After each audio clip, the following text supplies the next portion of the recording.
Hey everyone, welcome to Neuropod.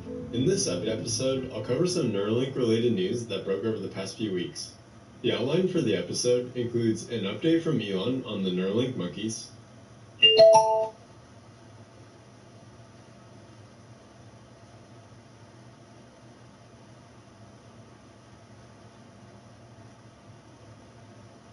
series of tweets from Max Kodak about their progress. Then I'll include some more clips of comments from about the company's priorities and goals. I'll include a comment on Joe Rogan's recent interview with Elon. And last, I'll revisit the discussion from the January update episode about Facebook working on brain-machine interfaces. In January, Elon joined a group on the app Clubhouse to discuss a variety of topics. One of the moderators asked about Neuralink, and Elon mentioned the team's been able to make a monkey do something funky. We already got a monkey with a wireless implant in their skull and the tiny wires who can play video games using his mind. So it does not look like an unhappy monkey, and you can't even see where the neural implant was put in. He's not uncomfortable and he doesn't look weird. If you've been following Neuralink's progress or watched our January update episode, you probably recall this is not the first time the team's mentioned working with monkeys.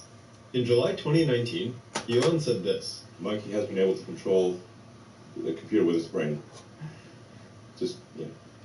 Since that was 18 months ago, and Elon speaks incredibly literally, the team's likely made some good progress. Having a monkey control just a computer to now playing video games is a substantial improvement. Let's time travel back even further to before the actual Neuralink company was formally started. 2011, Max Kodak was interviewed and was asked about what he was working on. He said, quote, "I'm back in school at Duke at the moment, finishing up an engineering degree. I work in a neural engineering lab at Duke too, which is honestly where most of my education happens. I get to work with monkeys and neural interfaces for communicating directly with the brain. It's pretty cool technology." So I have an interview coming up.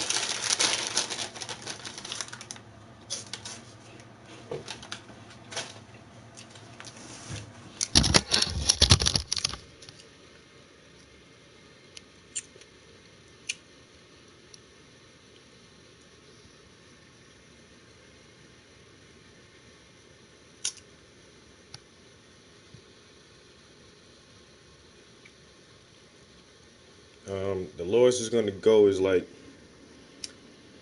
I'm going to be down to 19 degrees, but it's going to hover at around 21 degrees this evening. Yeah, but starting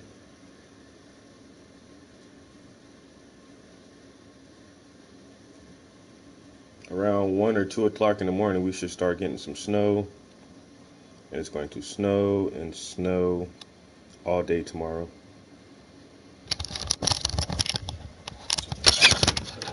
So, We're in for at least another 2-3 inches of snow at 21 degrees. That means it's gonna stick and stay. I mean, what are you gonna do?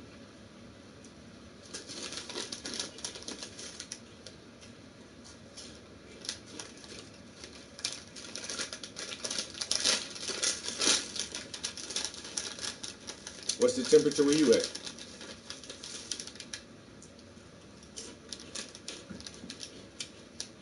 Because this winter storm is hitting everybody. Texas and Georgia, South Carolina. Everybody getting snow. Motherfuckers who don't never see snow getting snow.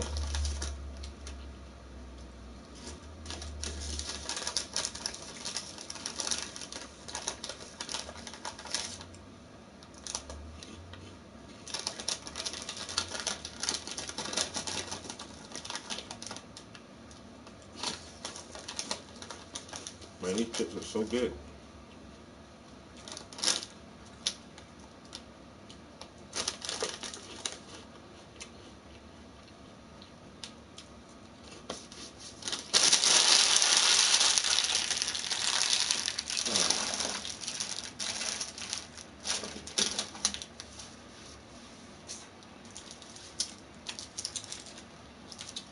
Y'all been listening to the soundtrack for Judas and the Black Messiah? Bro, that shit too hard, yo.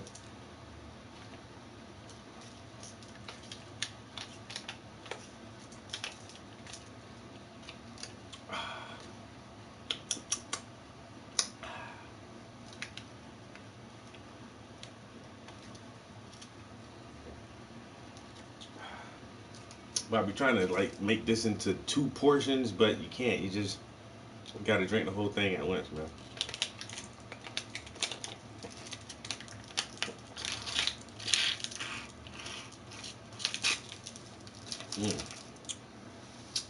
Delicious.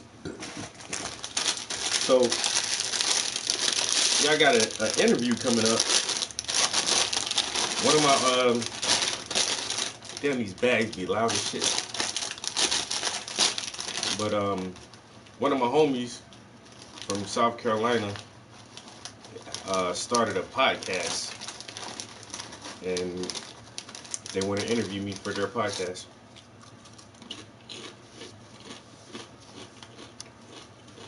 Which is pretty fucking cool, you know? So actually, that should be in a little while. You say at 4 or 4:30.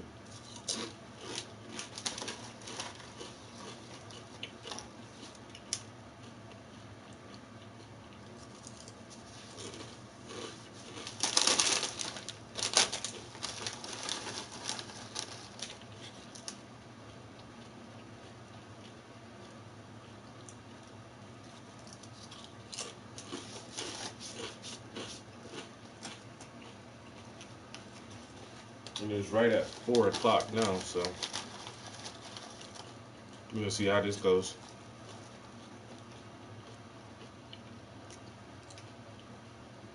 Whoa, 19.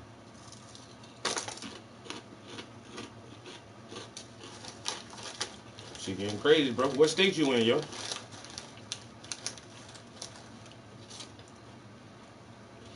Hey, hey, man. Don't come here counting my snacks. What you doing, man? Don't come here counting my snacks.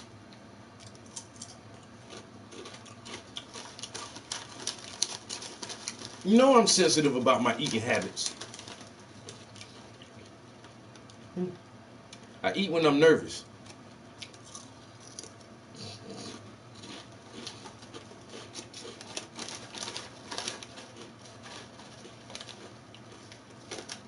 Damn. Cut me some slack, bro. Damn. See, you got me. I'm dropping chips and shit.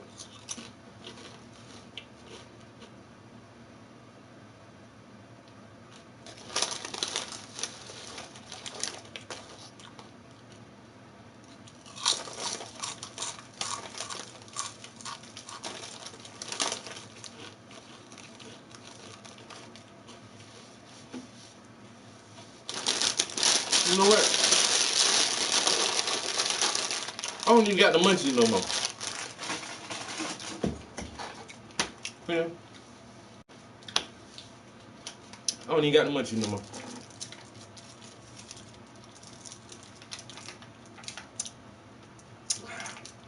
You notice too much shit, man. Why you gotta pay attention to every little detail? Maybe I just turned the bag around.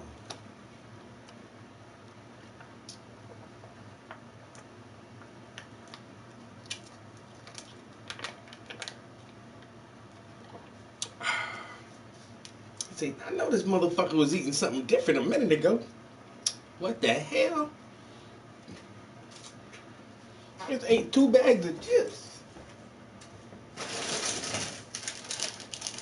I ate 1 bag and a half. I ate 2 whole bags of chips. I ate 1 bag and a half.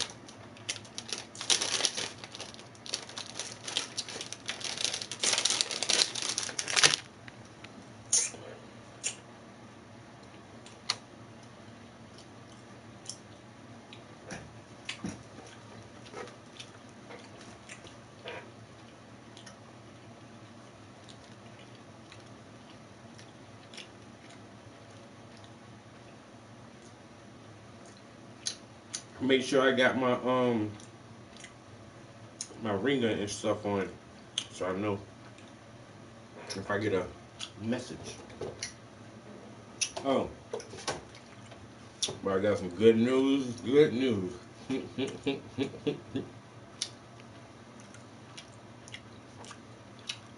Peace, bro.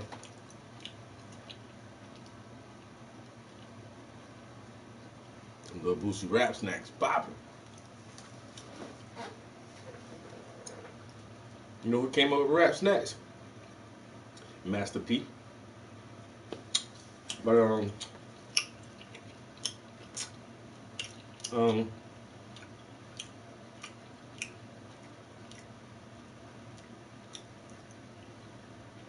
I gonna say? Oh, good news.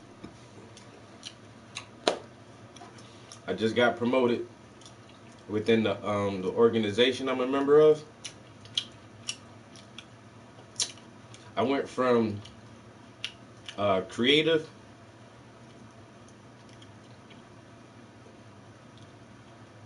executive director, I think, was my title. But now I am the vice president. You heard me right. I am now the vice president of the Black Scranton Project, which is I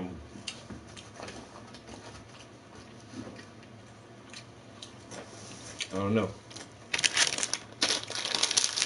That shit is so humbling to me that the founder, CEO, and president would even want me to, like, you know, have this role in her organization.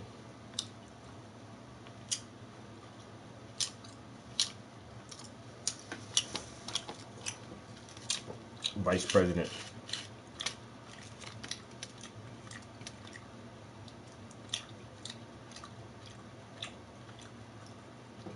You know what I'm saying?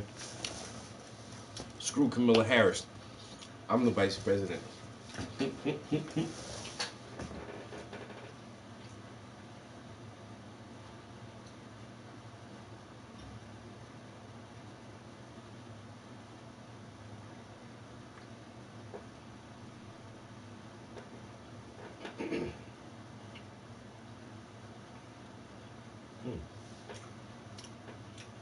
All right.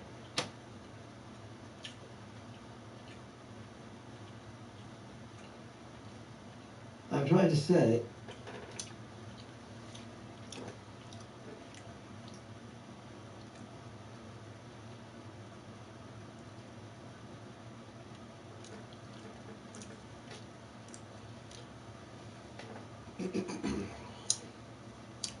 It's not the organization I work for. It's two different things now. I work for a non-profit organization. That's my regular 9 to 5 job that I actually receive a paycheck for. But for the past 2 years, I've been a board member of another non-profit organization that was started by a friend of mine. And anything I do for Black Scranton is basically voluntary. You know, our organization is growing, and we do have like donors and stuff, and we are getting our cultural center and everything together. But technically, I don't get paid from Black Scranton. So, you know, I've been there since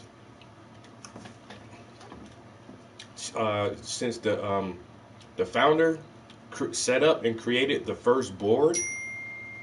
I've been a part of the board, and so it's only 5 board members. We just added 2 members, so now we're at 7. And in order for us to file legal paperwork for ownership of the property that will become our cultural center, all the board members have to be listed out, and we have to be in agreement too.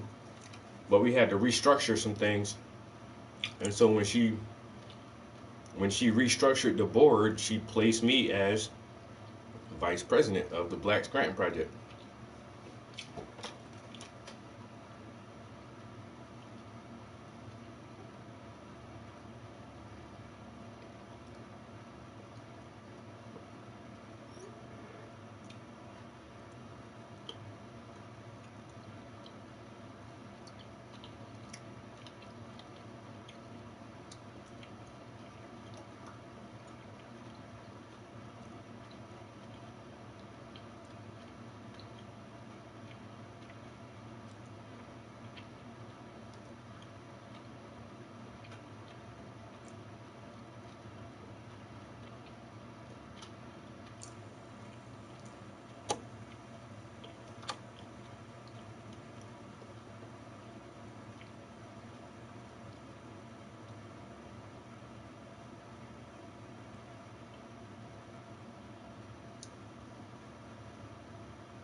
Yo, bro, please don't insult me like that. I'm a fucking artist. Yeah, that is a stupid question. Who hasn't heard of Banksy, bro?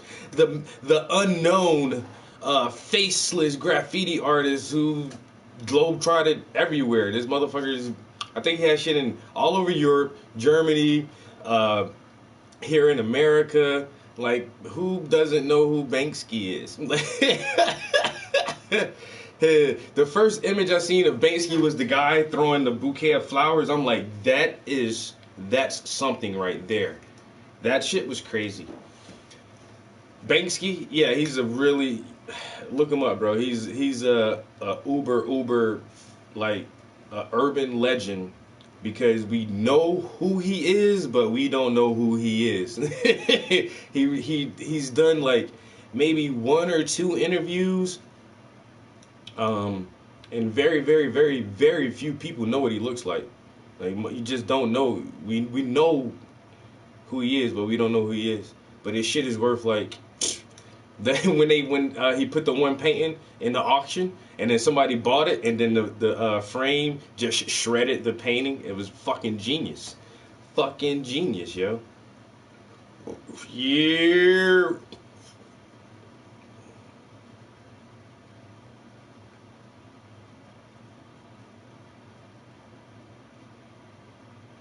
They took the wall. I want the wall. You mean the bricks and the mortar? Yes, the bricks and mortar. I want you to cut this section of the wall out, and I want that. It's gonna cost a lot of money. I don't care. How much do you want? 4, 5 million? $6 million. $6 million? It doesn't matter. I want this portion of the wall with the Banksy art on it. I need that for myself. Fuck public art. The public doesn't need to see this anymore. I'm taking this for myself now. Now it's mine.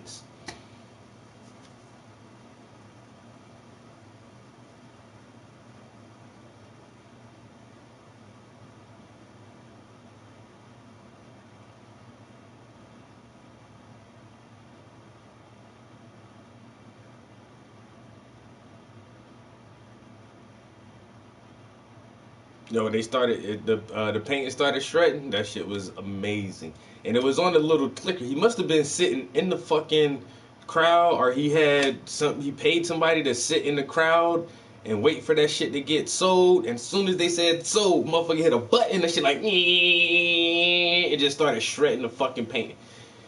It's incredible, incredible. It was a very very amazing time, you know.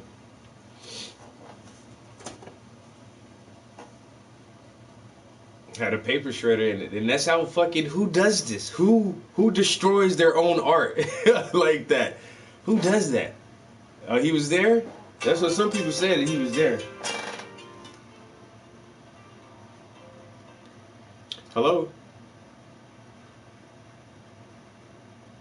Hello? Yes, it is. Hey, pretty good. How you doing?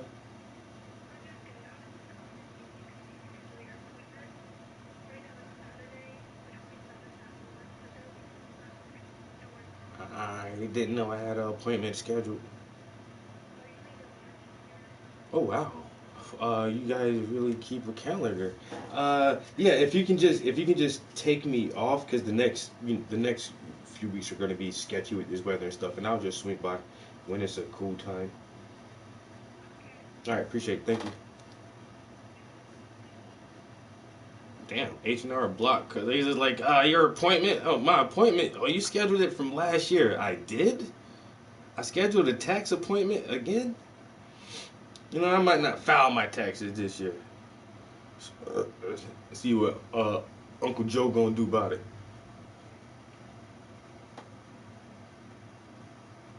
Yeah, he was there. Oh, I said too much. How you know he was there?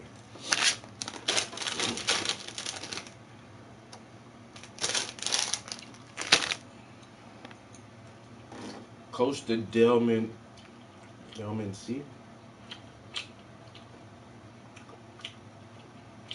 Yo, go to my Instagram at Paintings by the Prince. You can check out all my art up there, yo.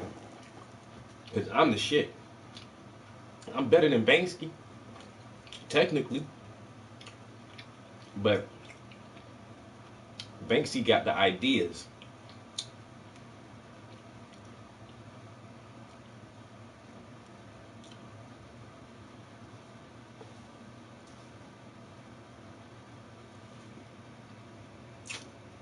Dang, this nigga trying to be funny. Ha ha, ha ha. You know the weather fucked up here, man. What's wrong with you? You know what? You know, that's how these motherfucking Yankees do when they move down south. They start acting funny and ask you weird ass questions like, so, how's that weather? You know? It's all good though, bro. It's all good, bro. You know what I'm saying? Got me choking over here, man. I'm choked up over that. Yeah, he uses stencils, but his ideas are what are amazing.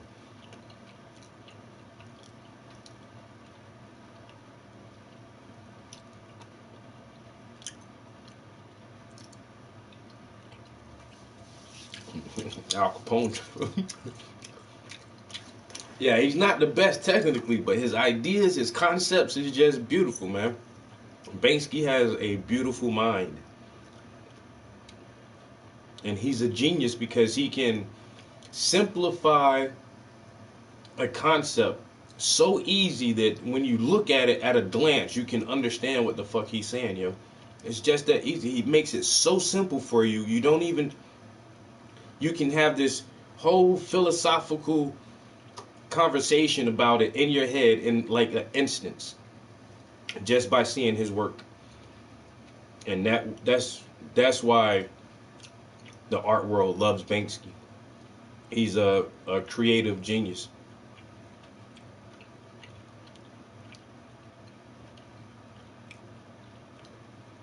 Fucking, he's one of a kind of our time, yo. A lot of people try to mimic him and copy his style, but you can't. You can't think like nobody else. Nobody else can't think like Banksy, so you won't ever be able to like produce something that somebody be like, oh, did Banksy do that? Like, nah, you know his shit when you see his shit, yo. Yo, what up? What up? Yeah, you know Banksy shit when you see it, yo, off the rip.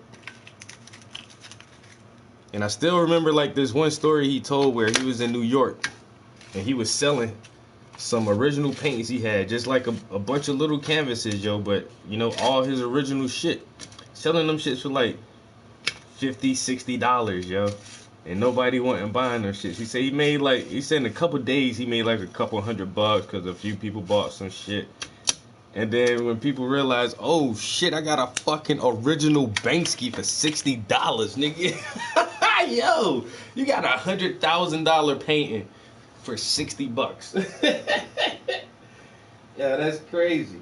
Damn, I wish I would have bumped into that motherfucker on the corner doing that shit. You're like, Banksy? Banksy. My nigga, I know that. You really him? You really him? Let me get two, nigga. Sign it. You ain't got no signature. Sign these motherfuckers, man. I'm about to go auction these bitches off now. Be a millionaire. You Banksy, ain't it? I know you. I know this. Yo. Oh, my bad, bro. I won't tell nobody. No. I'm not gonna shout it out. I'm not gonna tell nobody you're Banksy. But I know you. I know you Banksy, ain't it? You is, ain't it? I knew it, nigga. I knew it.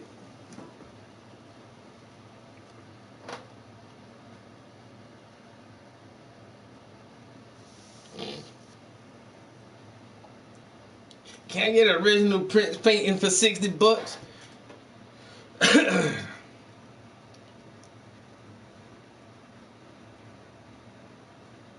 Yeah, it might not be what you want, but yeah.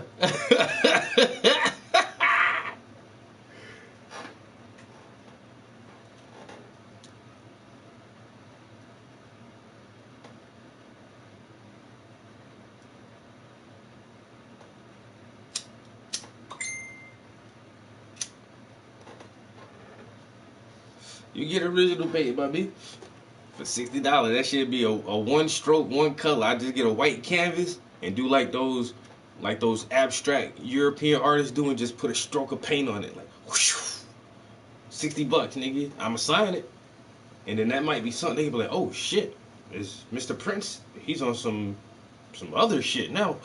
And then the art will just go ablaze off of that shit. Then your $60 painting will turn into $100,000 painting overnight, nigga. Who wants some $60 one stroke paintings? Come on, man. Green, purple. I got limited colors. Reds are 70.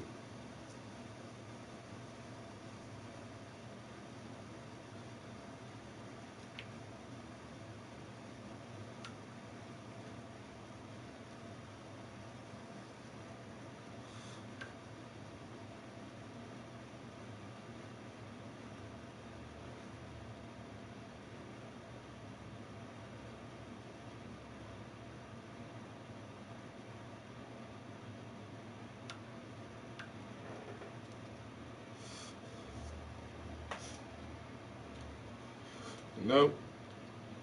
I need to watch that shit.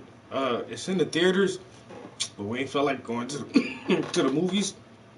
And then we don't have HBO Max.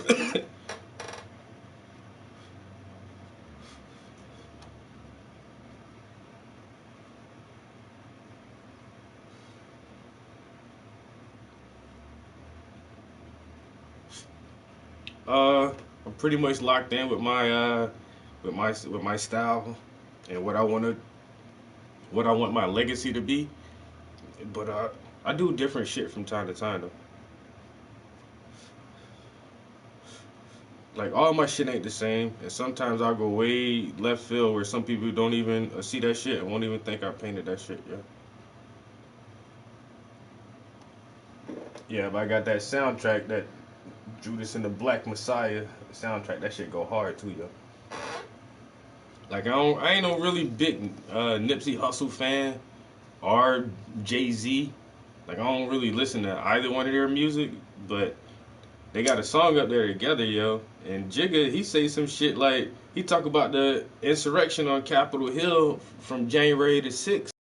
Here, yo, he talk about that shit in the song like you just wrote that track, yo. Or you just wrote that verse for that song and got it mixed, mastered, and all that shit in a part of this soundtrack before it dropped in like a month. That's crazy. That motherfucker is just, he must have came in right on the tail end of the project, because it seemed like it would take longer than a couple months to put this project together.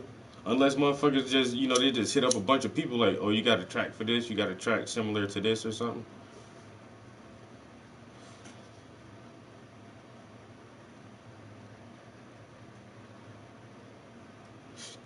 He say he want a blue one.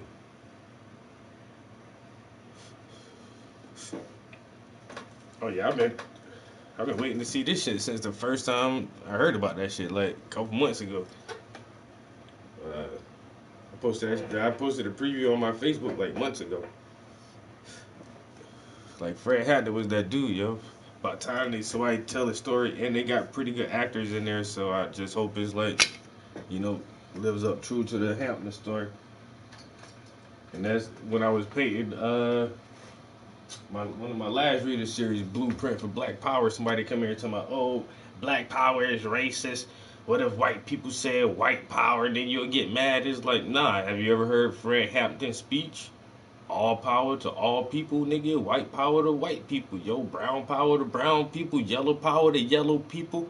And black power to black people, motherfucker. At the end of the day, I am a revolutionary. I am a revolutionary. You know what I'm saying? Strong ass motherfucker got assassinated in his sleep. That's how bad that man was, yo. They had to kill that man in his sleep, yo. 20-something years old. You know what I'm saying? 20-something years old, motherfucker, about it. And they wonder why niggas is all fucked up now, because they got most motherfuckers scared to death. It's the fear. Scared to death to be a revolutionary leader. That's why motherfuckers don't stand up and speak out, because they know the G-Man gonna come and chop your head off and put you to sleep. And they always talk about pull yourself up by your bootstraps and all this bullshit and unity and whatever. And then when we do get leaders who's strong enough to bring all us together and talk that shit so we understand it, y'all chop them down, chop them down, chop them down. Why? Because black unity is a threat in this country. There ain't no other way to look around that shit. And that's why shit is cool now, because niggas ain't organized and unified. Y'all think Black Lives Matter is like some unification tactic, and it's not.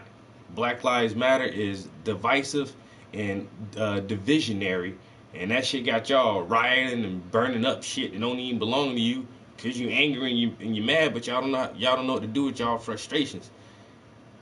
That's why I do what the fuck I do, you know what I'm saying?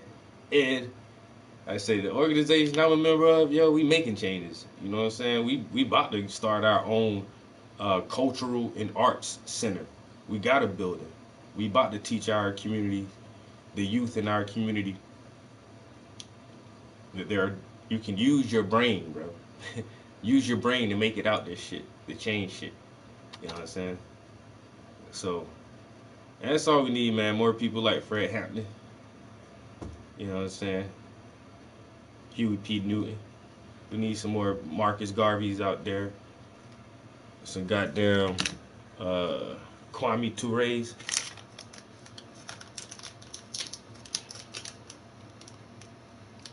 But back to the art question, man. knowing the shit that I know, like my art legacy gonna be different, you know, from most shit. I just can't paint pretty shit all the time and just lovely shit all the time. My shit gotta have a lesson in it, a message in it, some knowledge and some understanding in it. So when I'm dead, I'm still be teaching niggas. I'm still be kicking that real shit to motherfuckers when I'm long gone. All you gotta do is look at my art.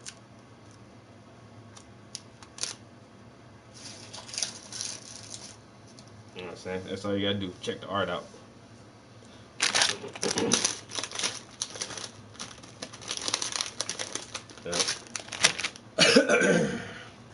You know what I'm saying? I ain't scared to talk that shit.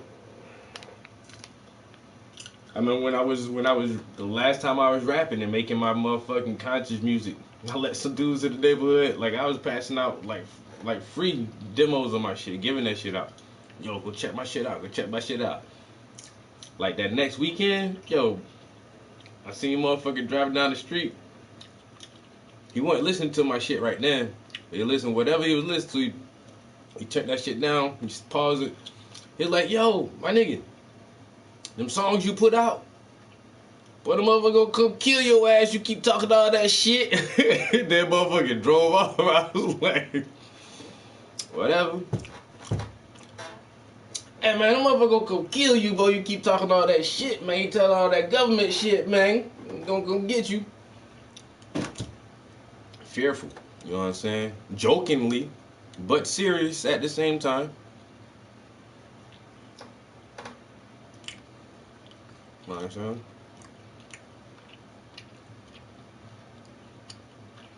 Well, we all gotta do what we can. You know what I'm saying? We all can't be the Messiah. But even Jesus had disciples. You know what I'm saying? Everybody can't be the chief. But the chief need is Indians. You know what I'm saying? May not be the coach, but I'm the team captain.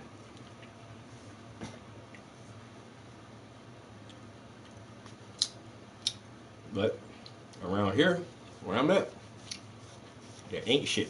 So we gotta be the voice for change and equality.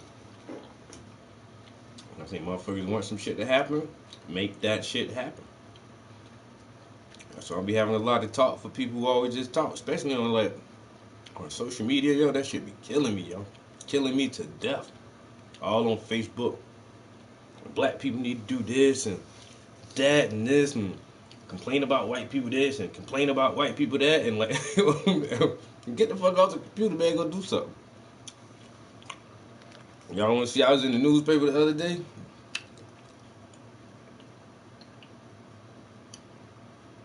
I know when I talk about my accomplishments, it sounds like I'm bragging, because I am.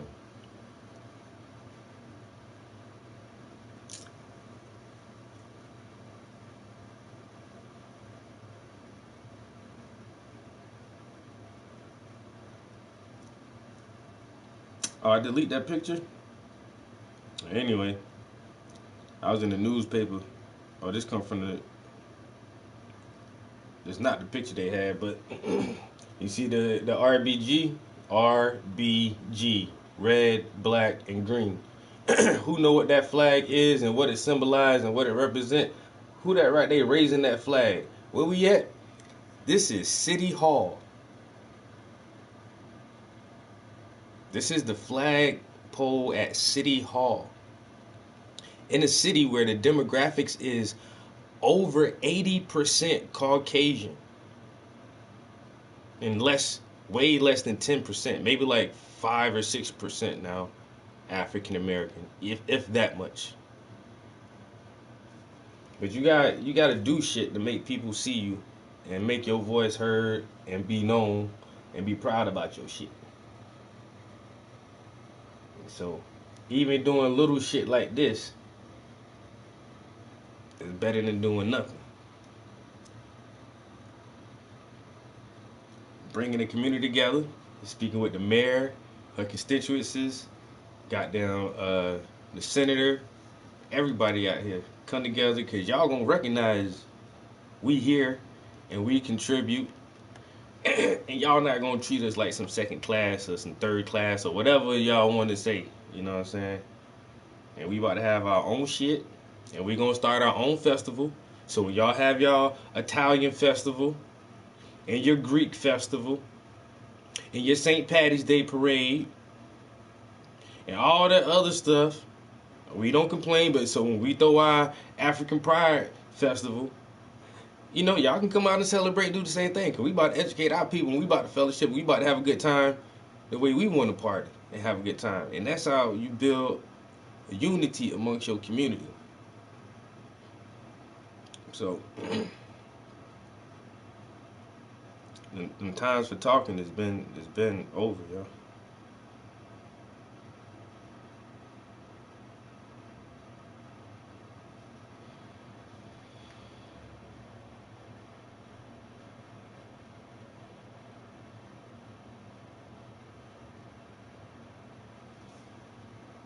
They banned your account? Damn.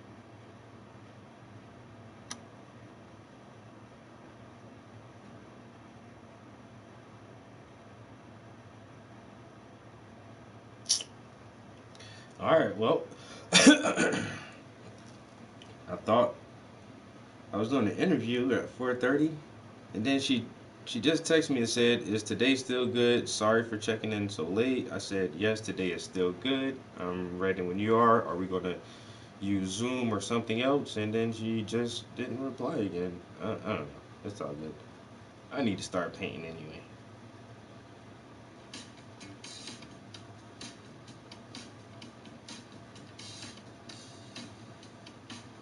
Yo, I'm telling you, yo, my organization be on. Yo, we so fucking lit, yo, all the time, yo. There's something else. Black Scrap Project.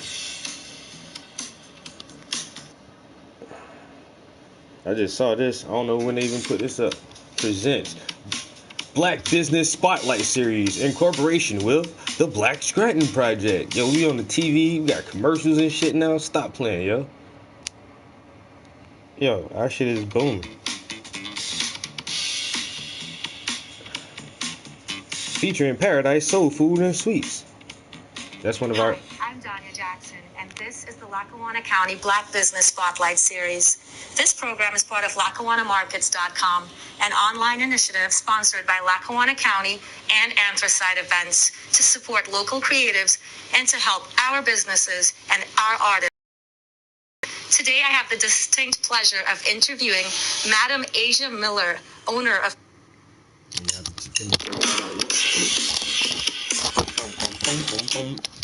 Yo, like I said, we always into something, yo. The Black Business Spotlight with the Black Scranton Project. Let me share that shit to my John too, yo, cause yeah, people need to know about this.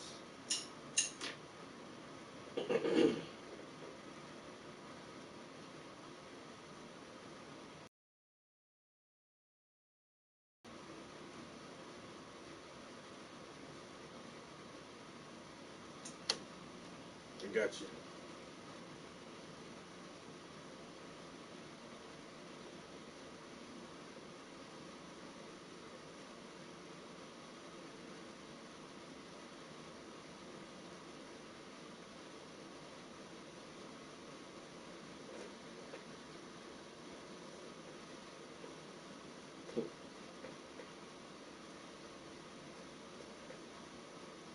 Yo, why they clowning Tory Lanez like that, saying he going ball on top?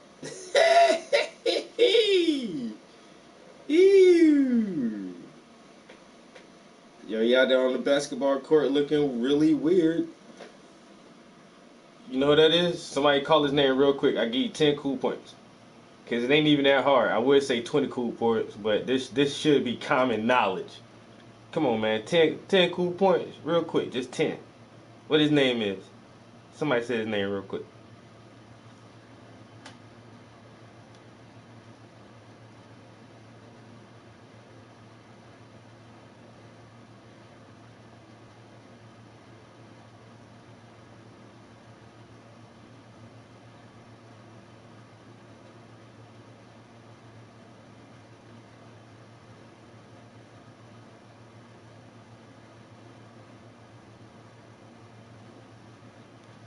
Huey, Mr. P. You know what that is.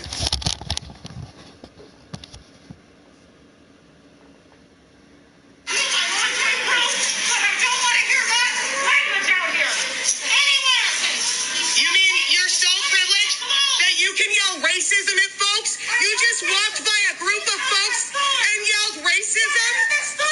Is this your store? I am a customer. So am I. So am I. I'm a customer too, Becky.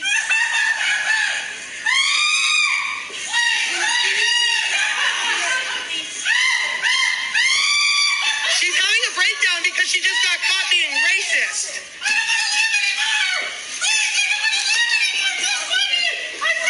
You probably shouldn't be racist anymore. You should probably check yourself. Yo, those hey, Karens be funny shit. I don't want to live anymore. Get out of this store. Get out of this store. I am a customer. Yo, so this is that's basically my Facebook, yo. So that's the only kind of funny shit I post. This is political. Why is intelligence break down rap music going from positive to negative? If y'all don't understand that the corporations in the music industry actually tarnished our way of communicating to each other. This is Snoop Dogg talking about the importance that Master P played in his life. This right here shows you just how stupid religion is. Watch these little kids. This little kid is laying hands on these other little kids, and then all of a sudden they all catch the Holy Ghost and start shouting and screaming and hooping and hollering and speaking in tongues. And I said, even as a child, this never seemed right to me. There's definitely something wrong with religion. This is the Black Business Spotlight, which we just saw with this black family who owns our local soul food restaurant. That's racist, crazy Karen, acting like a crazy Karen.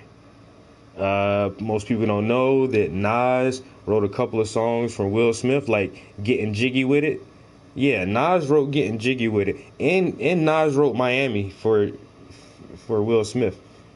And Jadakiss and Nori sitting there and talk about that. That's something I never fucking knew, yo, that Nas wrote some tracks for Will Smith. Oh, that's that dude right there. Joe Rogan says, UFC's Joe Rogan to transgender MMA fighter Fallon Fox. You're a fucking man. You're a fucking man, bro. Don't get in here acting like that. Black people pray over their food, but still have the highest rate of high blood pressure, diabetes, and heart disease. Won't he do it? And that started a whole conflict. There's like 10 comments on there because people hate when I offend their fake God and their dumb religion. Some more old artwork from back in the day. The top 5 non-essential jobs. Number 1, artist. The number 1 non-essential job is an artist. And the first thing they said was, hey, an artist designed this graphic. Booyah. Who did this? Who put this graphic together? A fucking artist. All right, get the fuck out of here. That's my girlfriend's latest song, Give Me Your Love. Y'all don't know about that shit. That's too hot. It's too hot. Some more knowledge for you. This is Kemet. And Judaism is copying from Kemet. And then Christianity is copying from Judaism. And then Islam is copying from Christianity. And it all's coming back to Kemet. Some more shit. Some slavery shit. Some more political shit. Ooh, the assassination of Fred Hampton. Good read.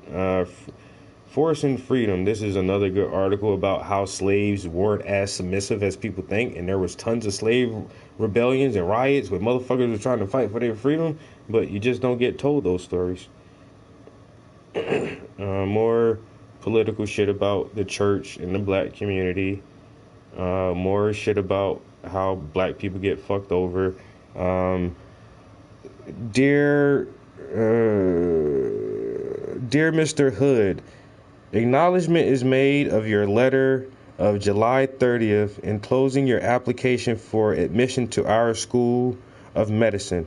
I am sorry to write to you that we are not authorized to consider for admission any member of the Negro race. I regret that we cannot help you. This was August 5th, 1959. Just a few, oh, slavery ended so long ago. Bro, just as like 1959, they wasn't letting niggas into different schools. Get the fuck out of here. Florida teacher claims slaves were never whipped and the N-word isn't about race. We had a debate about this yesterday. The N-word isn't about race. It means ignorant. No, it doesn't mean ignorant. I'm sorry for you.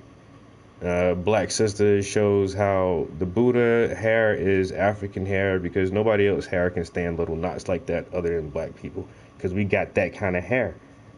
You know what I'm saying? Pyramids. But anyway, that's why people don't like my Facebook either. My shit is just all like information and bashing of the system of white supremacy.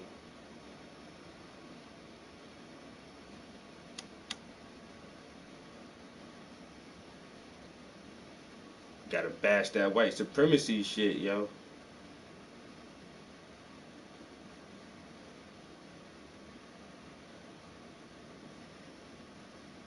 They giving prisoners less time if they get the COVID vaccine.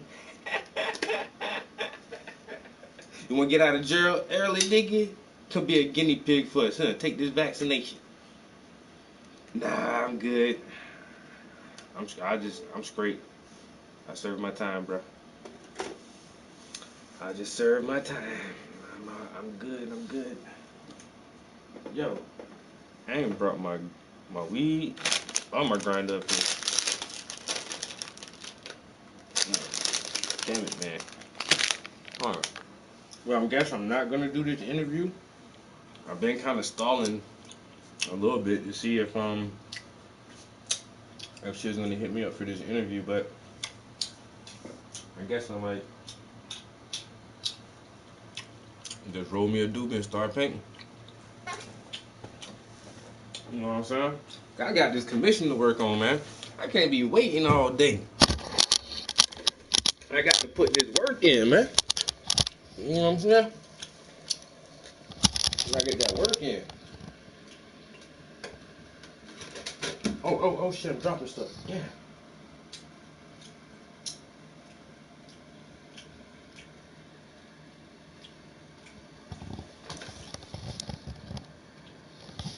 Gotta start working on these shoes. Get the laces and everything on there.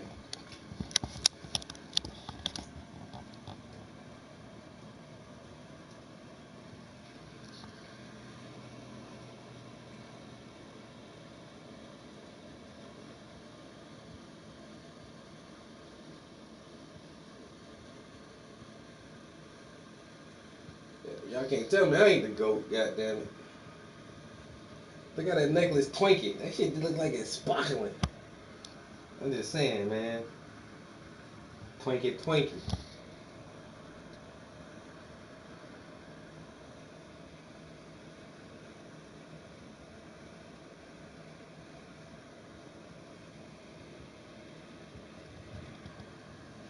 Yo, my man was like, yo, when you get done with that one, I got another one I need you to do. I like, whoa. Hold up, bro. Hold up.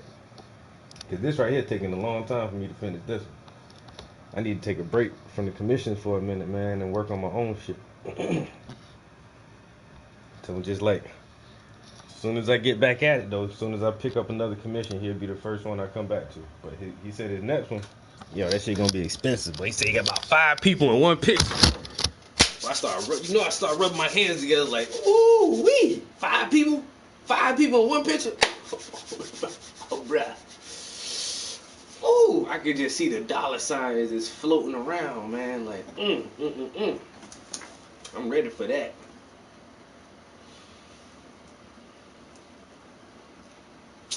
That man say you gotta get rid of that dad body. You know what I said? Get rid of that dad body. I think, hey, you're gonna have to post a workout clip because I just don't believe people when they say they at the gym. Oh, I'm at the gym right now. Motherfucker be sitting at the bar eating a chicken cheese steak, drinking a beer, watching the fucking game. I'm at the gym. Okay, all right.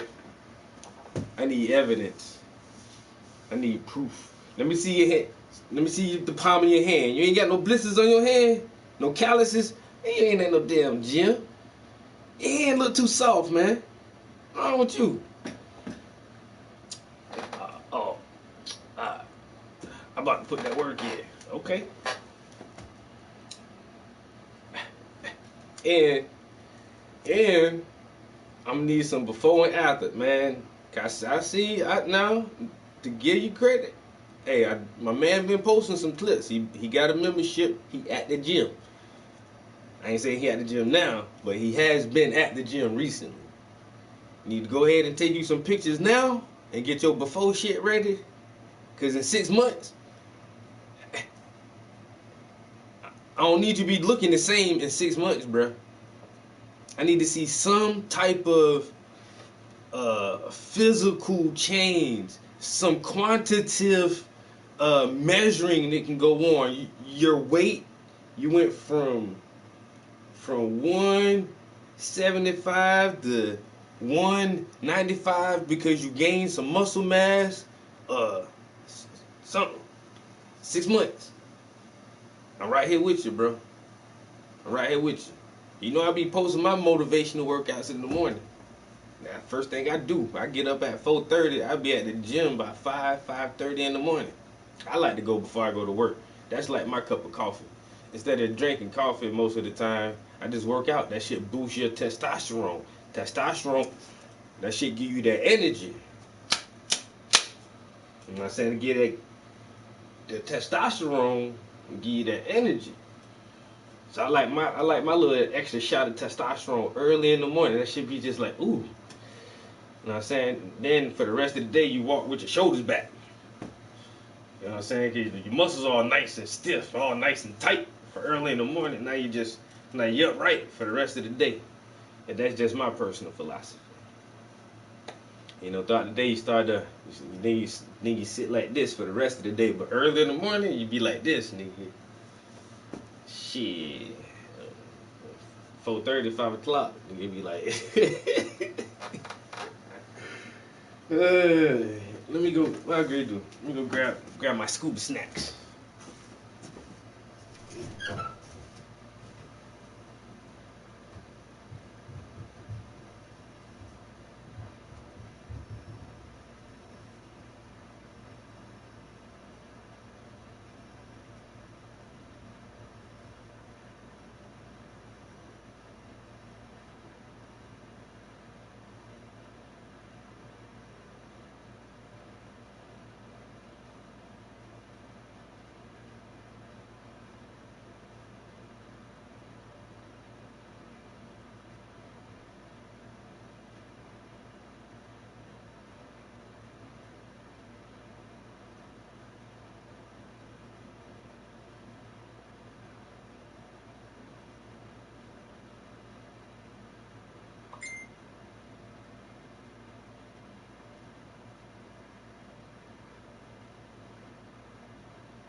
All right, my bad, guys. I had to take me and the dog to the bathroom. Trust me, I feel a lot better now.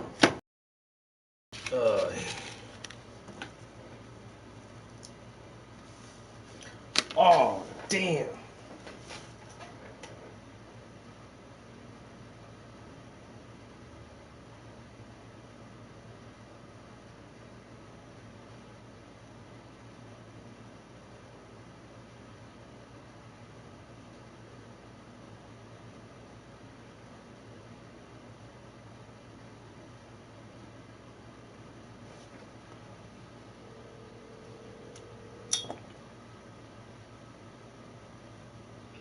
Hey, this is Travis. Okay, I'll see you in a few.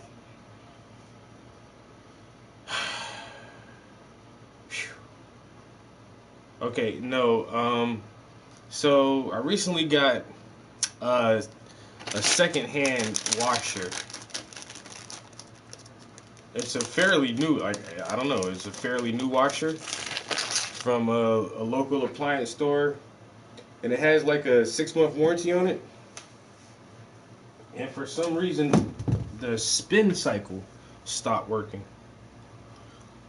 And so I went down there. I was like, "Yo, my shit not spinning, and it's still under warranty. You need to come replace this shit or something." But he said he's gonna come through and look at it right now. So damn. Cap, I got that out the way. But whatever consciousness is, it's not a computation. That's the place is literally right down the street, literally like 3 blocks from here. 3 blocks and 1 block up, so 4 blocks. So he just said he was leaving his shop. He should be here in a minute. I'll be right back up again, guys. Let me go let him in so he can see what the fuck is going on. It's not a physical process which can be described by computation. But it nevertheless could be. So one of the interesting models that you've proposed is the orchestrated objective reduction. Yeah, but you see, that's going from there, you see. So I say I have no idea. So I wrote this book through my scientific career. I thought, when I'm retired, I'll have enough time to write a sort of popularish book, which I will explain my ideas and puzzles, what I like, beautiful things about physics and mathematics, and this puzzle about computability and consciousness and so on. And in the process of writing this book, well, I thought I'd do it when I was retired. I didn't actually. I didn't wait that long because there was a radio discussion between Edward Fredkin and Marvin Minsky, and they were talking about what computers could do, and they were entering a big room. They imagined entering this big room. At the other end of the room, 2 computers were talking to each other. And as you walk up to the computers, they will have communicated to each other more ideas, concepts, things than the entire human race had ever done. So I thought, well, I know where you're coming from, but I just don't believe you. There's something missing. So I thought, well, I should write my book. And so I did. It was at roughly the same time Stephen Hawking was writing his Brief History of Time. And in the 80s at some point. The book you're talking about is The Emperor's New Mind. Emperor's New Mind, that's right. And both are incredible books, The Brief History of Time and Emperor's New Mind. Yes, it was quite interesting because he told me he'd got Carl Sagan, I think, to write a foreword. Good get. To the book, you see. So I thought, gosh, what am I going to do? I'm not going to get anywhere unless I get somebody. So I said, well, I know Martin Gardner, so I wonder if he'd do it. So he did, and he did a very nice foreword. So that's an incredible book, and some of the same people you mentioned, Ed Franken, which I guess of Expert Systems fame, and Minsky, of course, people know in the AI world, but they represent the artificial intelligence world that do hope and dream that AI's intelligence is. Well, you see, it was my thinking. Well, I see where they're coming from, and from that perspective, yeah, you're right. But that's not my perspective. So I thought I had to say it. And as I was writing my book, you see, I thought, well, I don't really know anything about neurophysiology. What am I doing writing this book? So I started reading up about neurophysiology. and I read other things. I was trying to find out how it is that nerve signals could possibly preserve quantum coherence. And all I read is that the electrical signals which go along the nerves create effects through the brain. There's no chance you can isolate it. So I thought, this is hopeless. So I come to the end of the book, and I more or less give up. I just think of something which I didn't believe in. Maybe this is a way around it, but no. And then you see, I thought, well, maybe this book will at least stimulate young people to do science or something. And I got all these letters from old retired people instead. These are the only people who had time to read my book. So, I mean, except for Stuart Hameroff. Yes, except for Stuart Hameroff. Stuart Hameroff wrote to me and he said, I think you're missing something. You don't know about microtubules, do you? He didn't put it quite like that, but that was more or less it. And he said, this is what you really need to consider.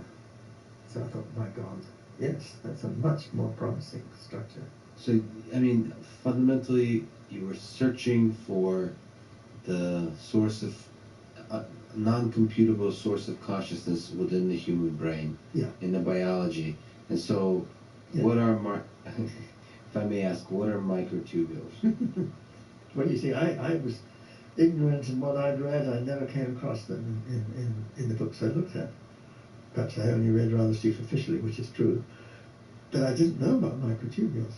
Stuart, I think one of the things here that impressed him about them is when you see pictures of mitosis, that's a cell dividing, and you see all the chromosomes, and the chromosomes all get lined up and then they get pulled apart. And so that as the cell divides, half the chromosomes go, they're going to divide into the two parts, and they go two different ways. And what is it that's pulling them apart? Well, those are these little things called microtubules. And so he started to get interested in them. And he formed the view, when he was at his day job or night job, or whatever you call it, is to put people to sleep, except he doesn't like calling it sleep because it's different. General anesthetics in a reversible way. So you want to make sure that they don't experience the pain that would otherwise be something that they feel. And consciousness is turned off for a while, and it can be turned back on again. So it's crucial that you can turn it off and turn it on. And what do you do when you're doing that? What do general anesthetic gases do? And see, he formed the view that it's the microtubules that they affect. And the details of why he formed that view is not altogether clear to me, but there's an interesting story he keeps talking about. But I've found this very exciting because I thought these structures, these little tubes which inhabit pretty well all cells, it's not just neurons, apart from red blood cells, they inhabit pretty well all the other cells in the body. But they're not all the same kind. You get different kinds of microtubules.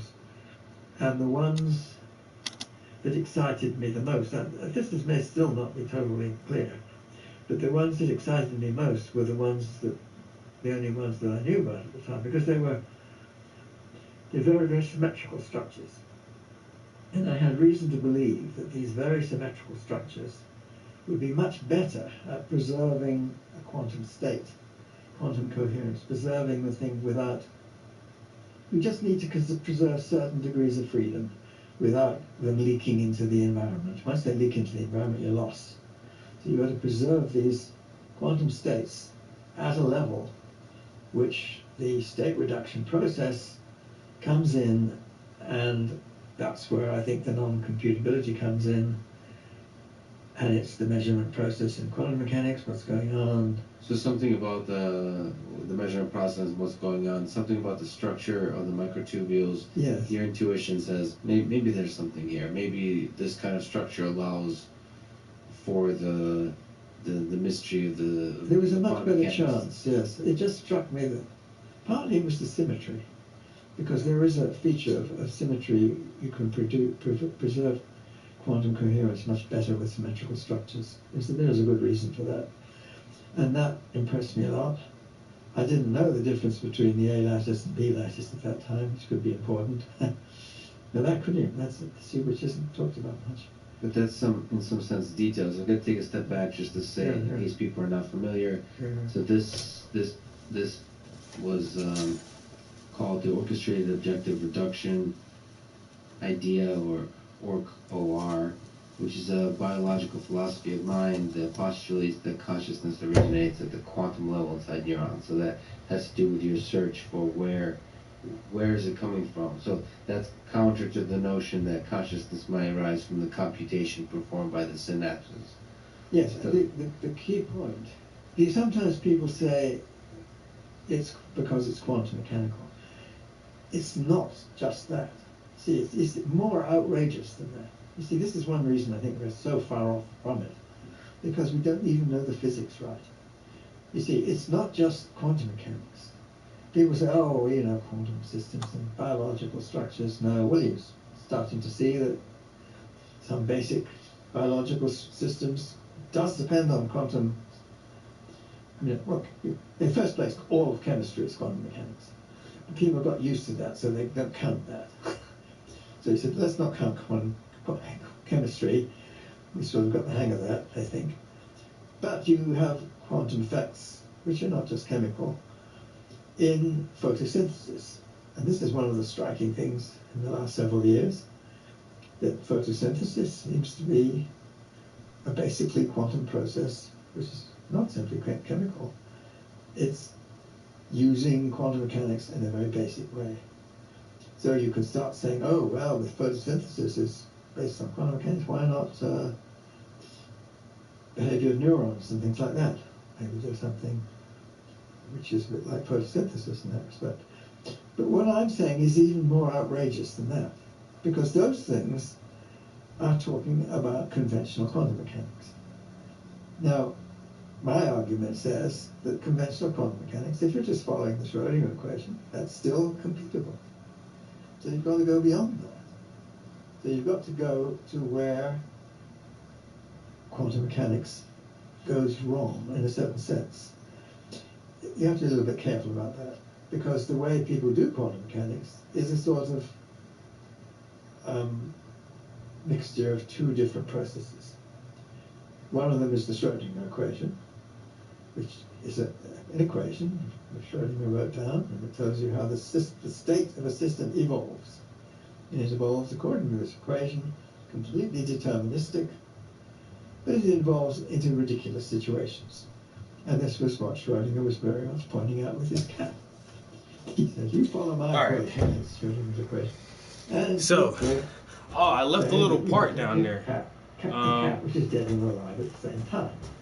That would be the evolution of the Schrödinger equation, would lead to a state, which is the cat being dead and alive at the same time.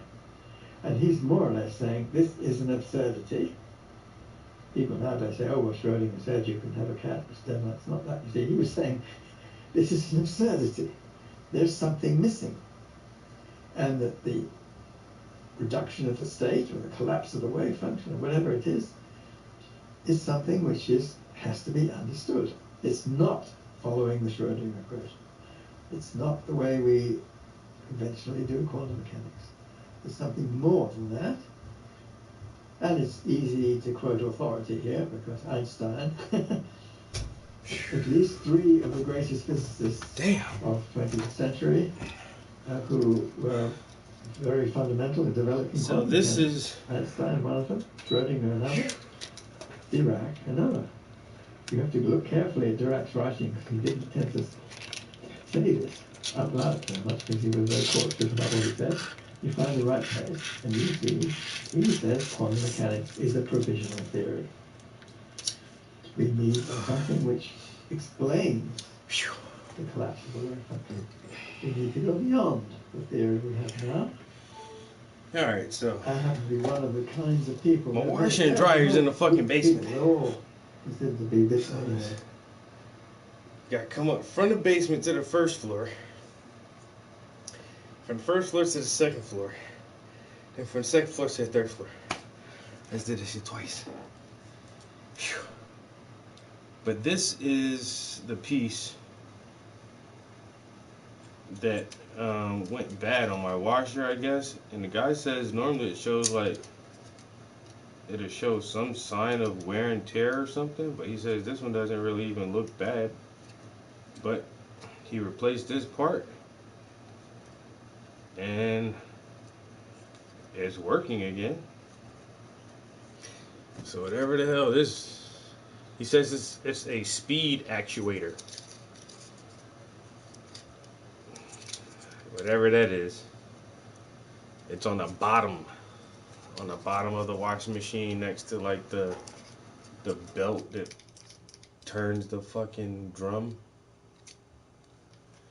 So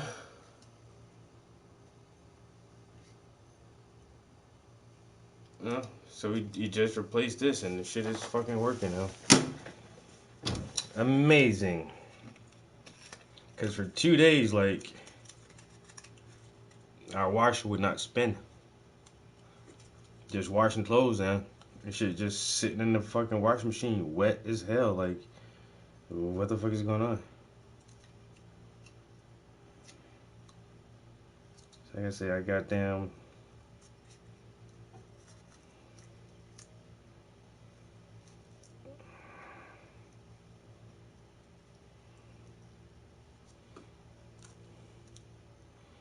I hit the dude up, you know what I'm saying? It's a local business. They're right around the corner from me. So I always like to shop local. And he seemed like a pretty good guy when I made the purchase. He delivered that shit the same day and actually took my old washer away. And I went down there today and told him I had a problem. And he said, I'll come by today and fix it. And that motherfucker did what he said he was going to do. He came by and fixed that shit. And he said, if something happens to this, he was like, make sure you level it back out and, you know, keep it steady. But he says, if something else happens to this shit, I'll just bring you a different washer. And I'm like, that's what's up. Because that's what I would ask for. A different washer. So me and this guy is on the same page. You know?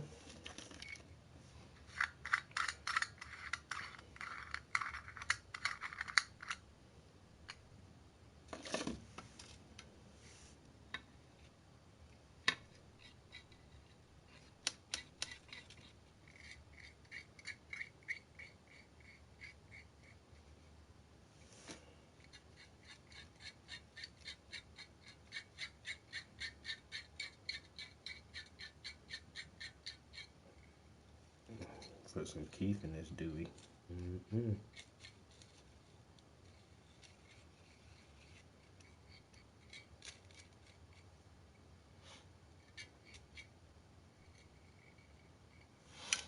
All right. I really need to get the paint. I ain't gonna lie. I've been here for an hour and a half and they doing shit. But it's not my fault actually because for one, I was kind of waiting on the girl to call for the interview, and then for two, I just had to go deal with the appliance guy. So I don't really feel like I've been in here wasting time. It's just that my time has been, let's say, divided. And so now I'm gonna have to stay here all night and paint. Shit.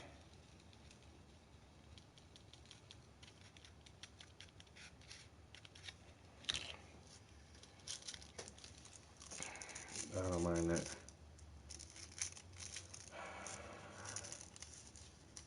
I don't mind painting all night. You know why? Because I don't think I'm going to the office tomorrow. Not if it's gonna be all snowing and crazy weather out there like they planning. No, no, no, no, no.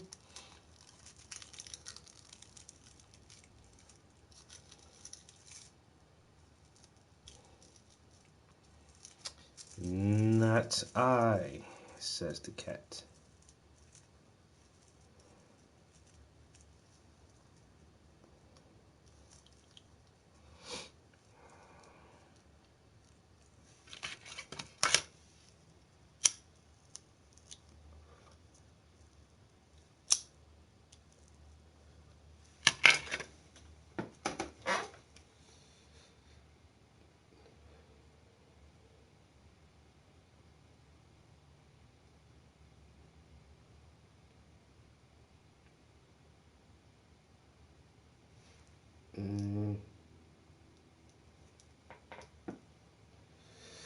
Looking at the weather now.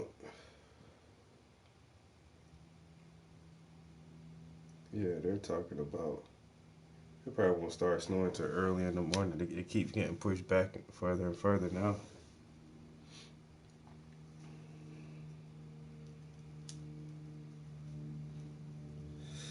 Oh well.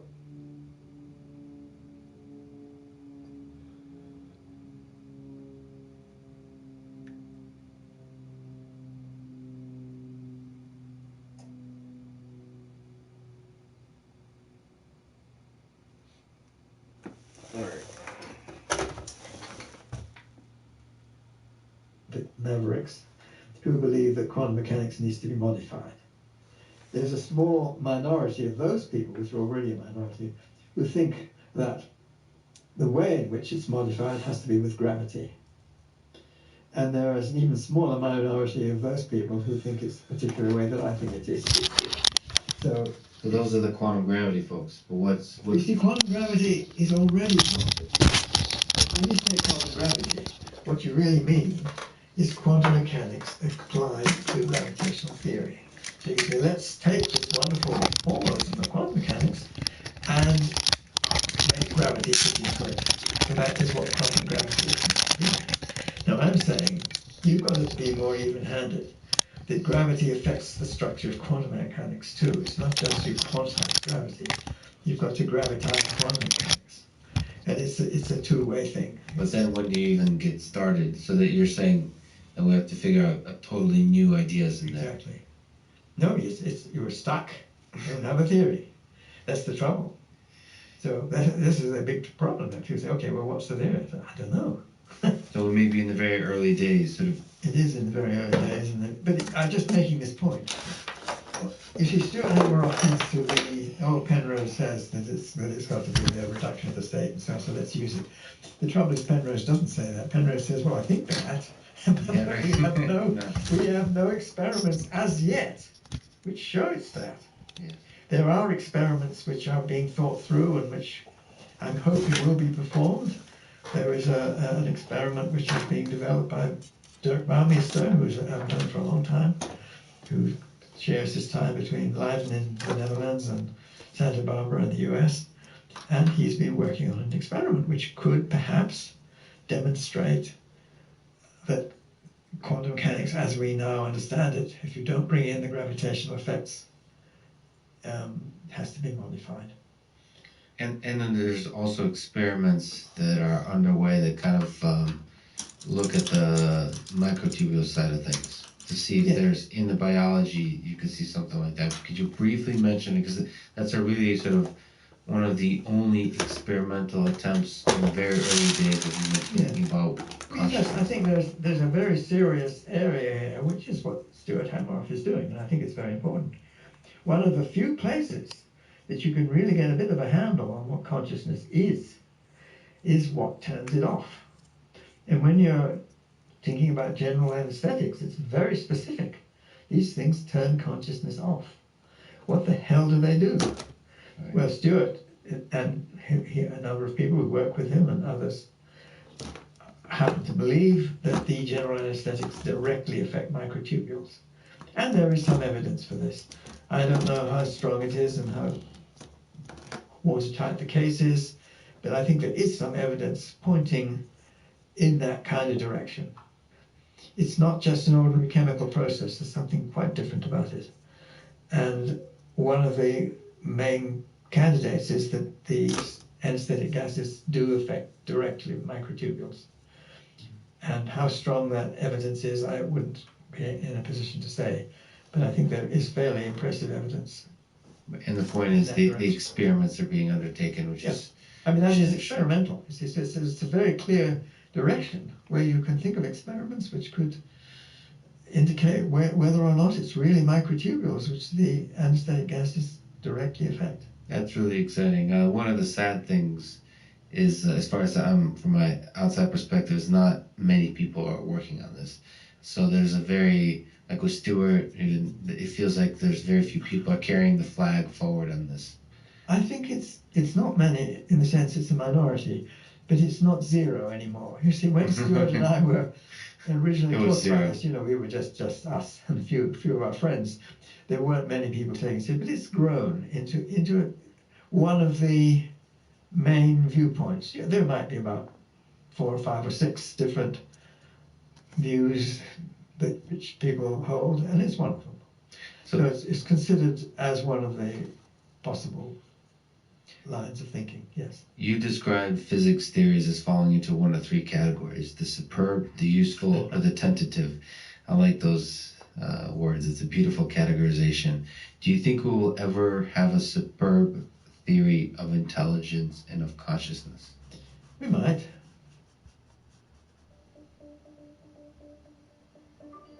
This course is about machine learning, modeling, and simulation in the world of engineering and science. Data-driven methods in machine learning are transforming the way that engineers approach modeling and simulation. Our collaborators are across many different domains, including computer graphics, medical imaging, and scientific computing. Today I'm here to talk about quantifying risk of extreme events in complex systems. We use the laws of quantum mechanics and solve them in physics-based models to understand the world around us. Neural networks have recently proved helpful in addressing the question of seismic imaging. And we're also going to be talking a little bit about hype versus reality. What are the kinds of things we can already do today, and what are the kinds of things we cannot yet do, and maybe with new development we might be able to do one day. We then, away from it, I don't think we're even whether we're in the tentative scale. I mean, it's. You don't think we've even entered the realm of tentative? Probably not. I think. Yeah, that's right. You know, when you see this so controversial, we don't have a clear view which is accepted by a majority. I mean, you see, people. Most views are computational in one form or another. They think it's but it's not very clear, because even the IIT people who think of them as computational, but I've heard them say no, consciousness is supposed to be not computational. I say, well, if it's not computational, what the hell is it? What's going on? What physical processes are going on which are that? What does it mean for something to be computational then? So, is well, there has to be a process which is. You see, it's very curious the way the history has developed in quantum mechanics, because very early on people thought there was something to do with consciousness, but it was almost the other way around. You see, you have to say the Schrödinger equation says all these different alternatives happen all at once, and then when is it that only one of them happens? Well, one of the views, which was quite commonly held by a few distinguished quantum physicists, is when a conscious being looks at the system or becomes aware of it, and at that point it becomes one or the other. That's a role where consciousness is somehow actively reducing the state. My view is almost the exact opposite of that. It's the state reduces itself in some way, some non-computational way, which we don't understand, we don't have a proper theory of, and that is the building block of what consciousness is. So consciousness is the other way around. It depends on that choice which nature makes all the time, when the state becomes one or the other rather than the superposition of one and the other. And when that happens, there is, well, we're saying now, an element of proto-consciousness takes place. Proto-consciousness is, roughly speaking, the building block out of which actual consciousness is constructed. So you have these proto-conscious elements, which are when the state decides to do one thing or the other. That's the thing which, when organized together, that's the OR part in OR.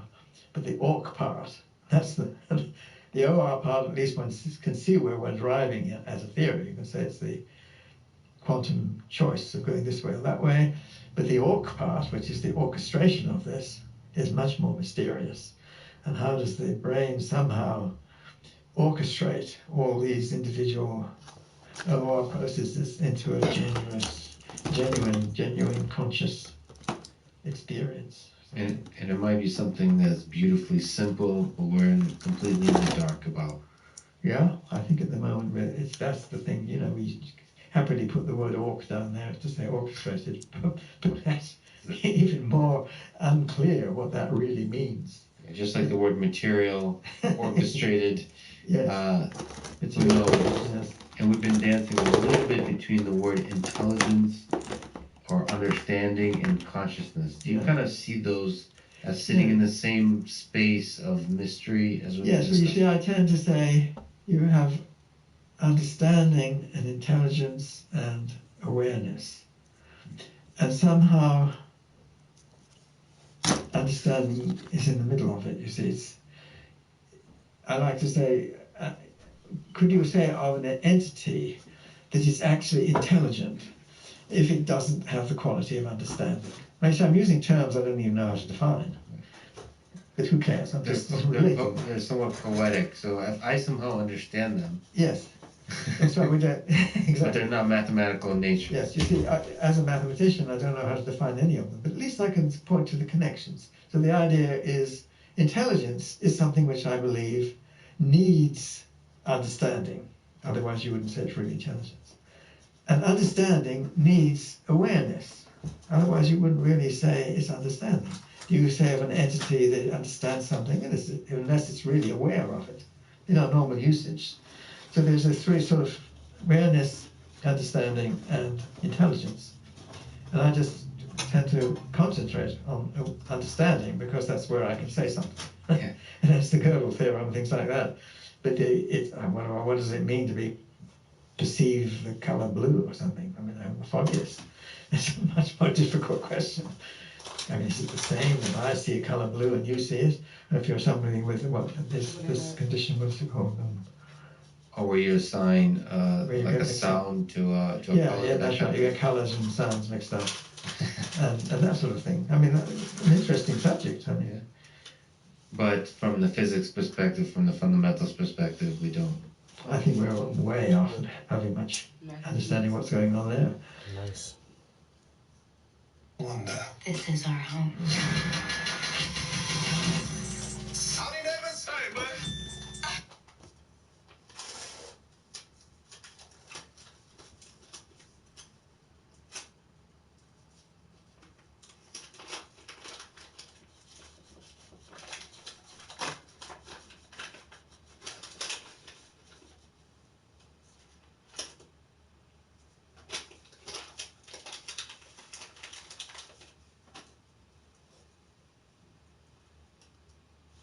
Following is a conversation with Roger Penrose, physicist, mathematician, and philosopher at University of Oxford. He made fundamental contributions in many disciplines, from the mathematical physics of general relativity and cosmology, to of a computational view of consciousness. The Emperor's New Mind, Roger writes that, quote, "Children are not afraid to pose basic questions that may embarrass us as adults to ask." In many ways, my goal with this podcast is to embrace the inner child that is not constrained by how one should behave, speak, and think in the adult world. Roger is one of the most important minds of our time. Truly a pleasure and an honor to talk with him. This edition was recorded before the outbreak of the pandemic. For everyone feeling the medical, psychological, and financial burden of the crisis, I'm sending love your way. Stay strong. We're in this together. We'll beat this thing. The Artificial Intelligence Podcast. If you enjoy it, subscribe on YouTube, review it with 5 stars on Apple Podcasts, support it on Patreon, or simply connect with me on Twitter at Lex Friedman, spelled Fridman. So I'll do a few minutes of ads now, and never any ads in the middle that can break the flow of the conversation. I hope that works for you and doesn't hurt the listening experience. Quick summary of the ads. 2 sponsors, ExpressVPN and Cash App. Please consider supporting the podcast by getting ExpressVPN at expressvpn.com/LexPod and downloading Cash App and using code LEXPODCAST. It's presented by Cash App, the #1 finance app in the App Store. When you get it, use code LEXPODCAST. Cash App lets you send money to friends, buy Bitcoin, and invest in the stock market with as little as $1. Since Cash App does fractional share trading, let me mention that the order execution algorithm that works behind the scenes to create the abstraction of the fractional orders is an algorithmic marvel. So big props to the Cash App engineers for solving a hard problem that in the end provides an easy interface that takes a step up to the next layer of abstraction over the stock market, making trading more accessible for new investors and diversification much easier. Again, if you get Cash App from the App Store or Google Play and use the code LEXPODCAST, you get $10, and Cash App will also donate $10 to FIRST, an organization that is helping to advance robotics and STEM education for young people around the world. Sponsored by ExpressVPN. Get it at expressvpn.com/LexPod. You get a discount and to support this podcast. I've been using ExpressVPN for many years. I love it. It's easy to use. Press the big power on button and your privacy is protected. And if you like, you can make it look like your location is anywhere else in the world. Boston now, but I can make it look like I'm in New York, London, Paris, or anywhere else. A large number of obvious benefits. Certainly, it allows you to access international versions of streaming websites like the Japanese Netflix or the UK Hulu. ExpressVPN works on any device you can imagine. I use it on Linux, shout out to Ubuntu, Windows, Android, but it's available everywhere else too. Get it at expressvpn.com/LexPod to get a discount and to support this podcast. Now, here's my conversation with Roger Penrose. You mentioned in conversation with Eric Weinstein on the Portal podcast that 2001 Space Odyssey is your favorite movie. Which aspect, if you could mention, of its representation of artificial intelligence, science, engineering connected with you? There are all sorts of scenes there which are so amazing. And how science was so well done. I mean, people say, Interstellar is this amazing movie, which is the most scientific movie, but I thought it's not a patch on 2001. I mean, 2001, they really went into all sorts of details about getting the free fall well done and everything. I thought it was extremely well done. So just the details were mesmerizing. And also things like the scene where at the beginning they have these sort of human ancestors, which are sort of sort of apes becoming the monolith. Yes, and well, it's the one where he throws the bone up into the air, and then it becomes this. I mean, there's just an amazing sequence there. What do you make of the monolith? Does it have any scientific or philosophical meaning to you? This kind of thing that sparks innovation? Not really. That comes from Arthur C. Clarke. I was always a great fan of Arthur C. Clarke. So it's just a nice plot device. Yeah, the plot is excellent. Yes. Yeah. So HAL 9000 decides to get rid of the astronauts because she believes that they will interfere with the mission. That's right. Well, there you are. It's this view. I don't know whether I disagree with it, because in a certain sense it was telling you it's wrong. See, the machine seemed to think it was superior to the human, and so it was entitled to get rid of the human beings and run the show itself. Well, do you think HAL did the right thing? Do you think HAL's flawed, evil, or if we think about systems like HAL, would we want HAL to do the same thing in the future? What was the flaw there? Well, you're basically touching on questions, you see. Is one supposed to believe that HAL was actually conscious? I mean, it was played rather that way, as though HAL was a conscious being. Because HAL showed some pain, some cognizant. HAL appeared to be cognizant of what it means to die. Yes. And therefore had that. That's true, yes. An inkling of consciousness. Yeah.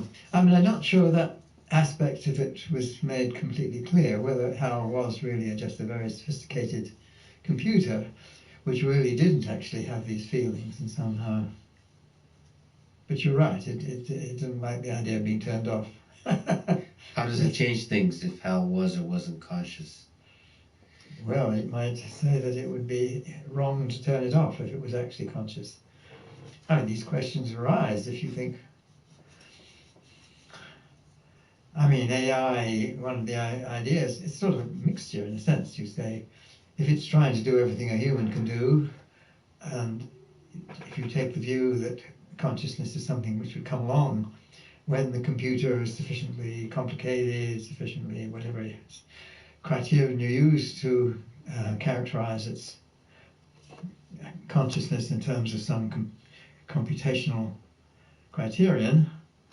So how does consciousness change our evaluation of the decision that Hal made? I guess I was trying to say that people are a bit confused about this. Because if they say these machines will become conscious, but just simply because it's a degree of computation, and when you get beyond that certain degree of computation, it will become conscious, then of course you have all these problems. I mean, you might say, well, one of the reasons you're doing AI is because you want to send a device out to some distant planet, and you don't want to send a human out there because then you'd have to bring it back again, and that costs you far more than just sending it there and leaving it there. But if this device is actually a conscious entity, then you have to face up to the fact that that's immoral. And so the mere fact that you're making some AI device and thinking that removes your responsibility to it would be incorrect. And so this is some flaw in that kind of viewpoint. I'm not sure how, people who take it very seriously. I mean, I had this curious conversation with I'm going to forget names, I'm afraid, because this is what happens to me at the wrong moment. Hofstadter, Douglas Hofstadter. Douglas Hofstadter, yeah. And he'd written this book, Gödel Escher, which I liked. I thought it was a fantastic book. But I didn't agree with his conclusion from Gödel's theorem. I think he got it wrong, you see. Well, I'll just tell you my story, you see, because I'd never met him. And then I knew I was going to meet him. The occasion I realized he was coming in, he wanted to talk to me, and I said, that's fine. And I just thought in my mind, well, I'm going to paint him into a corner, you see. So I used his arguments to convince him that certain numbers are conscious. Some integers, large enough integers, are actually conscious. And this was going to be my reductio ad absurdum. So I started having this argument, and he simply leapt into the corner. He didn't even need to be painted into it. He took the view that certain numbers were conscious. I thought that was a reductio ad absurdum, but he seemed to think it was perfectly reasonable point of view. Without the absurdum there. Yes. Interesting. But the thing you mentioned about Hal is the intuition that a lot of the people, at least in the artificial intelligence world, had and have, I think. They don't make it explicit, but that if you increase the power of computation, naturally consciousness will emerge. Yes, I think that's what they think. But basically that's because they can't think of anything else. Well, that's right. And so it's a reasonable thing. I mean, you think, what does the brain do? Well, it does do a lot of computation. I think most of what you actually call computation is done by the cerebellum. I mean, this is one of the things that people don't much mention. I mean, I come to this subject from the outside, and certain things strike me, which you hardly ever hear mentioned. And you hear mentioned about the left-right business. When you move your right arm, that's the left side of the brain, and so on, and all that sort of stuff. And it's more than that. If you have these plots of different parts of the brain, there are two of these things called the homunculi, which you see these pictures of a distorted human figure and showing different parts of the brain controlling different parts of the body.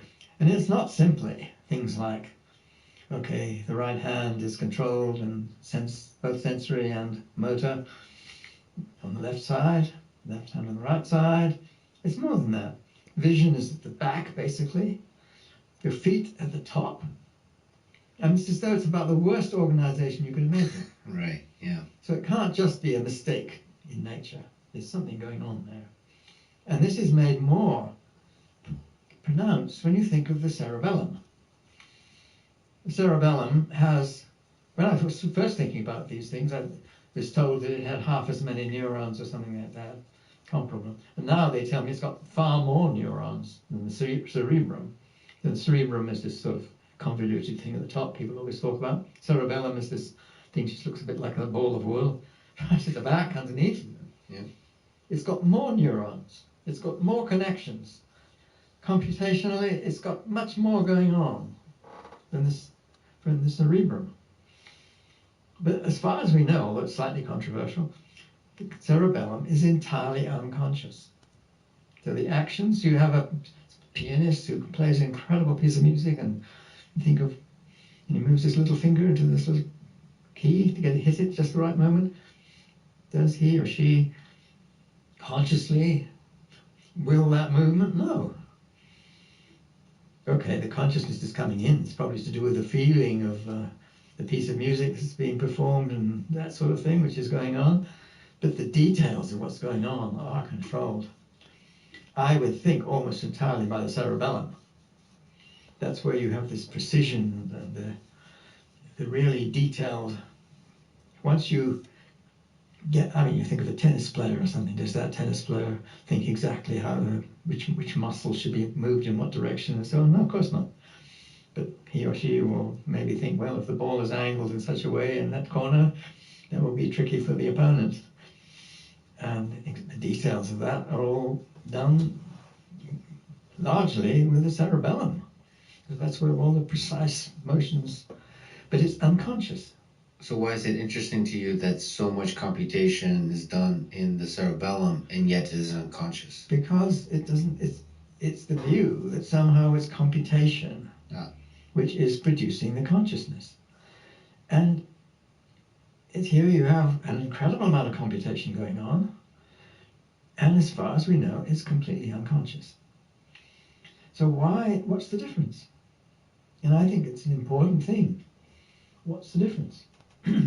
Why is the cerebrum, but all this very peculiar stuff that very hard to see on a computational perspective, like having everything have to cross over onto the other side and do something which looks completely inefficient. And you've got funny things like the frontal lobe and the what do we call the lobes? And the place where they come together, you have the different parts, the control, you see, one to do with motor and the other to do with sensory. And they're sort of opposite each other rather than being connected by it's not as though you've got electrical circuits. There's something else going on there. So it's just the idea that it's like a complicated computer, it just seems to me to be completely missing the point. There must be a lot of computation going on, but the cerebellum seems to be much better at doing that than the cerebrum is. So for sure, I think what explains it, it's like half hope and half we don't know what's going on, and therefore, from the computer science perspective, you hope that a Turing machine can achieve general intelligence. Well, you have this wonderful thing about Turing and Gödel and Church and Curry and various people, particularly Turing, and I guess Post was the other one. These people who developed the idea of what a computation is. And there were different ideas of what a computation developed differently. I mean, Church's way of doing it was very different from Turing's. But then they were shown to be equivalent. And so the view emerged that what we mean by computation is a very clear concept. And one of the wonderful things that Turing did was to show that you could have what we call the universal Turing machine. You just have to have a certain finite device. Okay, it has to have an unlimited storage space, which is accessible to it, but the actual computation, if you like, is performed by this one universal device. And so the view comes away, well, you have this universal Turing machine, and maybe the brain is something like that, a universal Turing machine, and it's got maybe not unlimited storage, but a huge storage accessible to it. And this model is one which is what's used in ordinary computation. It's a very powerful model. And the universalness of computation is very useful. You could have some problem and you may not see immediately how to put it onto a computer, but if it is something of that nature, then there are all sorts of sub-programs and subroutines from all the... I mean, I learned a little bit of computing when I was a student, but not very much. But it was enough to get the general ideas. And there's something really pleasant about a formal system like that, where you can start discussing about what's provable, what's not, these kinds of things. And you've got a notion which is an absolute notion, this notion of computability, and you can address when things are, what mathematical problems are computably solvable and what aren't. And it's a very beautiful area of mathematics, and it's a very powerful area of mathematics, and it underlies the whole sort of, the principles of computing machines that we have today. Could you say what is Gato's incompleteness theorem, and how does it, maybe also say, is it heartbreaking to you, and how does it interfere with this notion of computation and consciousness? Sure. Well, the ideas, basically ideas which I formulated in my first year as a graduate student in Cambridge. I did my undergraduate work in mathematics in London, and I had a colleague, Ian Percival. We used to discuss things like computational and logical systems. I'd heard about Gödel's theorem. I was a bit worried by the idea that it seemed to say there were things in mathematics that you could never prove. And so when I went to Cambridge as a graduate student, I went to various courses. You see, I was doing pure mathematics. I was doing algebraic geometry of a sort, a little bit different from what my supervisor and people, but it was algebraic geometry. And I was interested, I got particularly interested in 3 lecture courses that were nothing to do with what I was supposed to be doing. One was a course by Hermann Bondi on Einstein's general theory of relativity, which was a beautiful course. He was an amazing lecturer, brought these things alive, absolutely. Another was a course on quantum mechanics, given by the great physicist Paul Dirac. Very beautiful course in a completely different way. He was very kind of organized and never got excited about anything, seemingly. But it was extremely well put together, and I found that amazing too. The third course that was nothing to do with what I should be doing was a course on mathematical logic. I got, as I say, my discussions with Ian Percival. Was the incompleteness theorem already deeply within mathematical logic space? Were you introduced? I was introduced to it in detail by the course by Steen. And it was 2 things he described which were very fundamental to my understanding. One was Turing machines and the whole idea of computability and all that. So that was all very much part of the course. The other one was the Gödel theorem. And it wasn't what I was afraid it was, to tell you there were things in mathematics you couldn't prove. It was basically, and he phrased it in a way which often people didn't. And if you read Douglas Hofstadter's book, he doesn't, you see. But Steen made it very clear, and also in a sort of public lecture that he gave to a mathematical, I think maybe the Adams Society, one of the mathematical undergraduate societies, and he made this point again very clearly. That if you've got a formal system of proof, so suppose what you mean by proof is something which you could check with a computer. So to say whether you got it right or not, you've got a lot of steps. Have you carried this computational procedure, well, following the proof, steps of the proof correctly? That can be checked by an algorithm, by a computer. So that's the key thing. Now, what you have to. Now, you see, is this any good? If you've got an algorithmic system which claims to say, yes, this is right, this you've proved it correctly, this is true. If you've proved it, if you made a mistake, it doesn't say it's true or false. But if you've done it right, then the conclusion you come to is correct. And you say, why do you believe it's correct? Because you've looked at the rules and said, well, okay, that one's all right, yeah, that one's all right, what about that? I'm not sure. Oh, yeah, I see why it's all right. Okay, you go through all the rules, you say, yes, following those rules, if it says, yes, it's true, it is true. But you've got to make sure that these rules are ones that you trust. If you follow the rules and it says it's a proof, is the result actually true? Right. And that your belief that it's true depends upon looking at the rules and understanding them.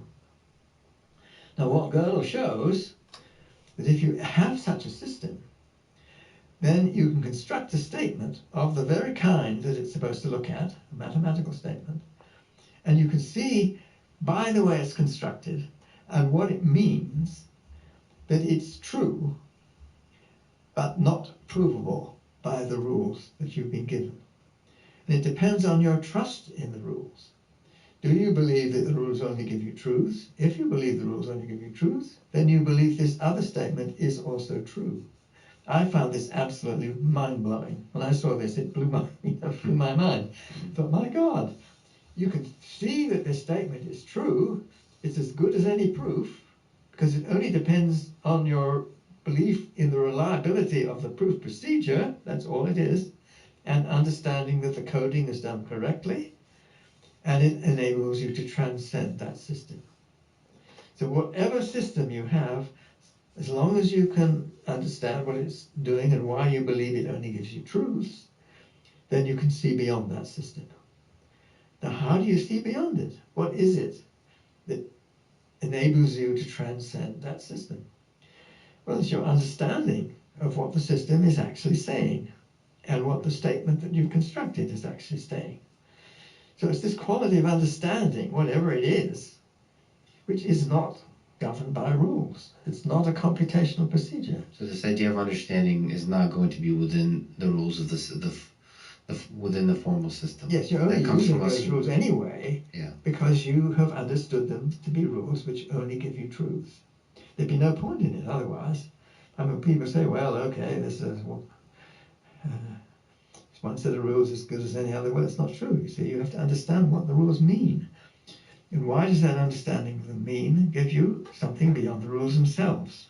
And that's what it was. That's what blew my mind. It's somehow understanding why the rules give you truths enables you to transcend the rules.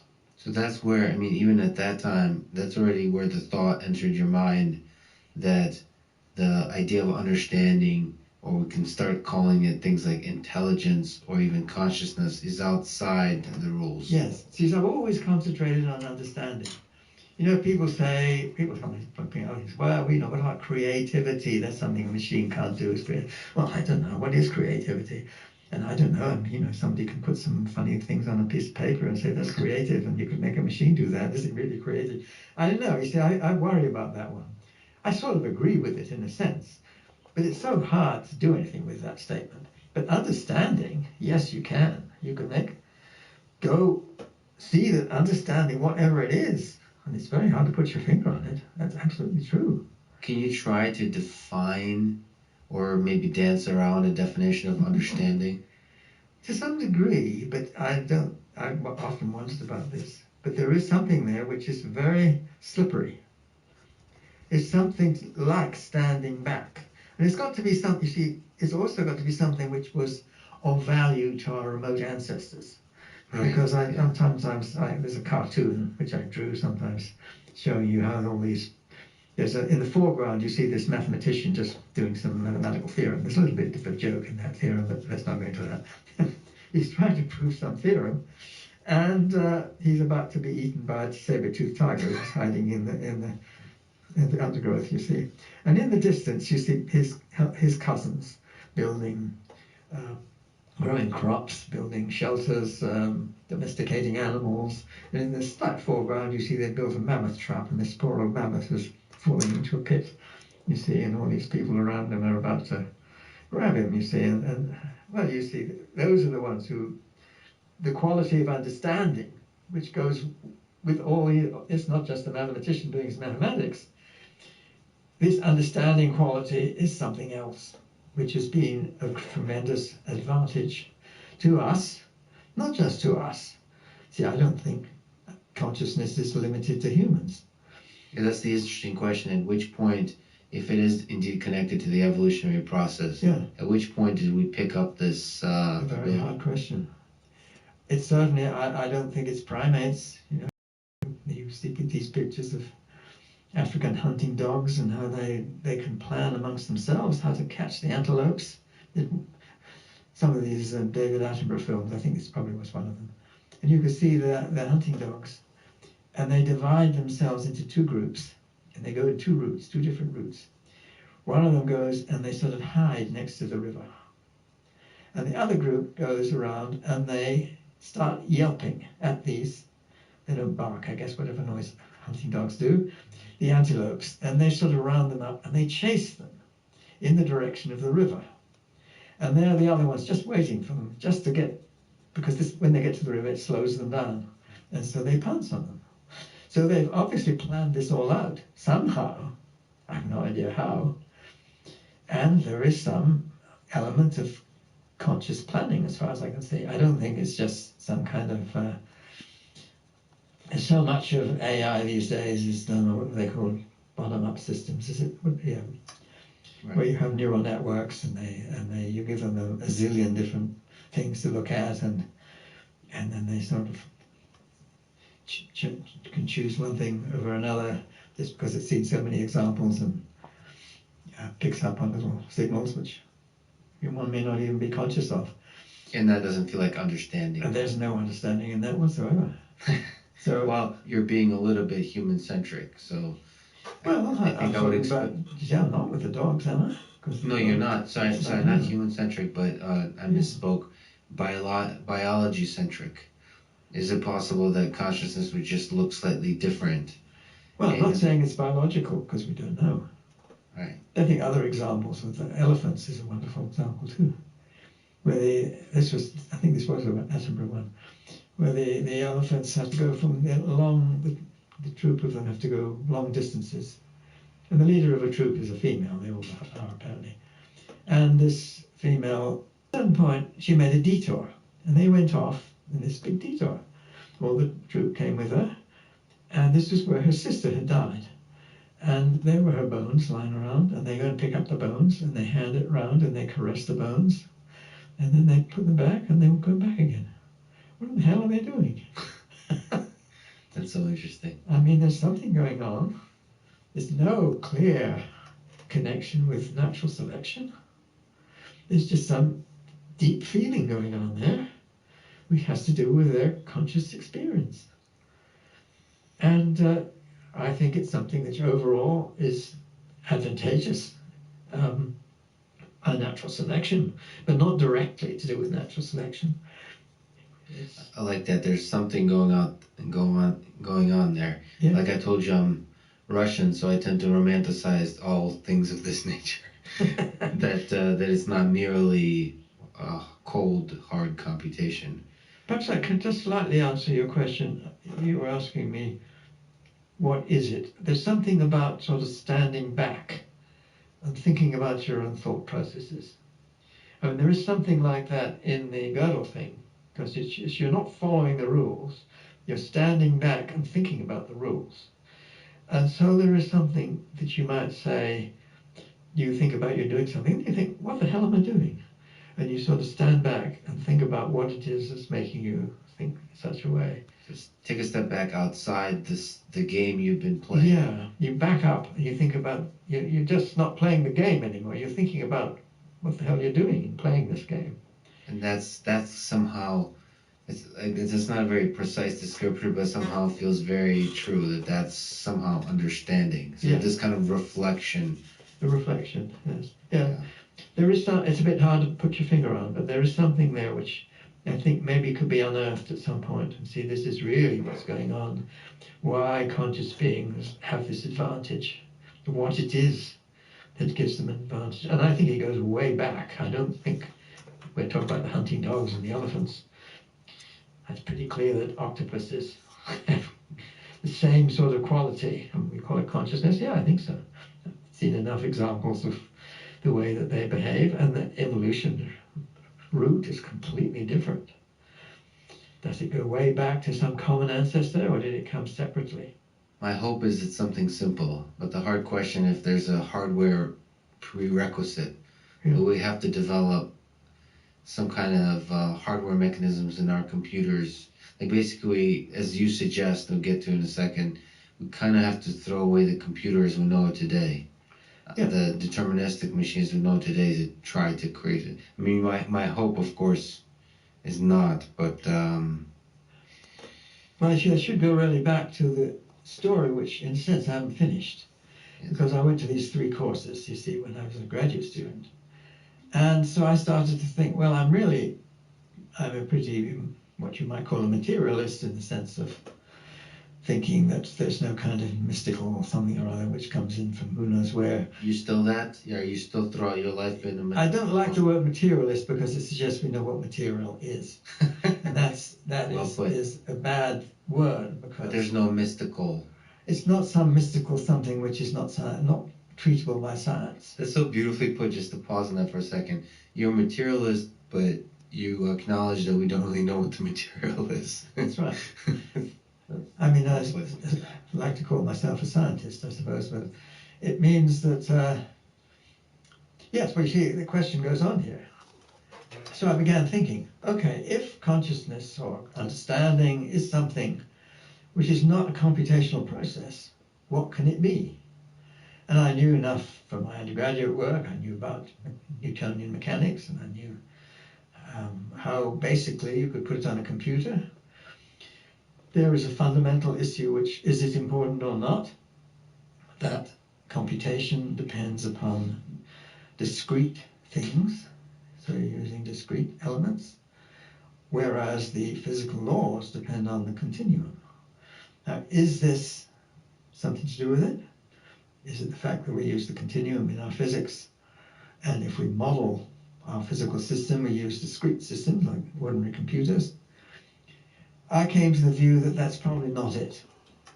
I might have to retract on that someday, but the view was no, you can get close enough. It's not altogether clear, I have to say, but you can get close enough. And, I went to this course by Bondi on general relativity, and I thought, well, you can put that on a computer. Of course, that was a long time before I've sort of grown up with this, how people have done better and better calculations, and they could work out about black holes, and they can then work out how black holes can interact with each other, spiral around, and what kind of gravitational waves come out. And it's a very impressive piece of computational work, how you can actually work out the shapes of those signals. Now we have LIGO seeing these signals, and they say, yeah, those black holes spiral into each other. This is just a vindication of the power of computation in describing Einstein's general relativity.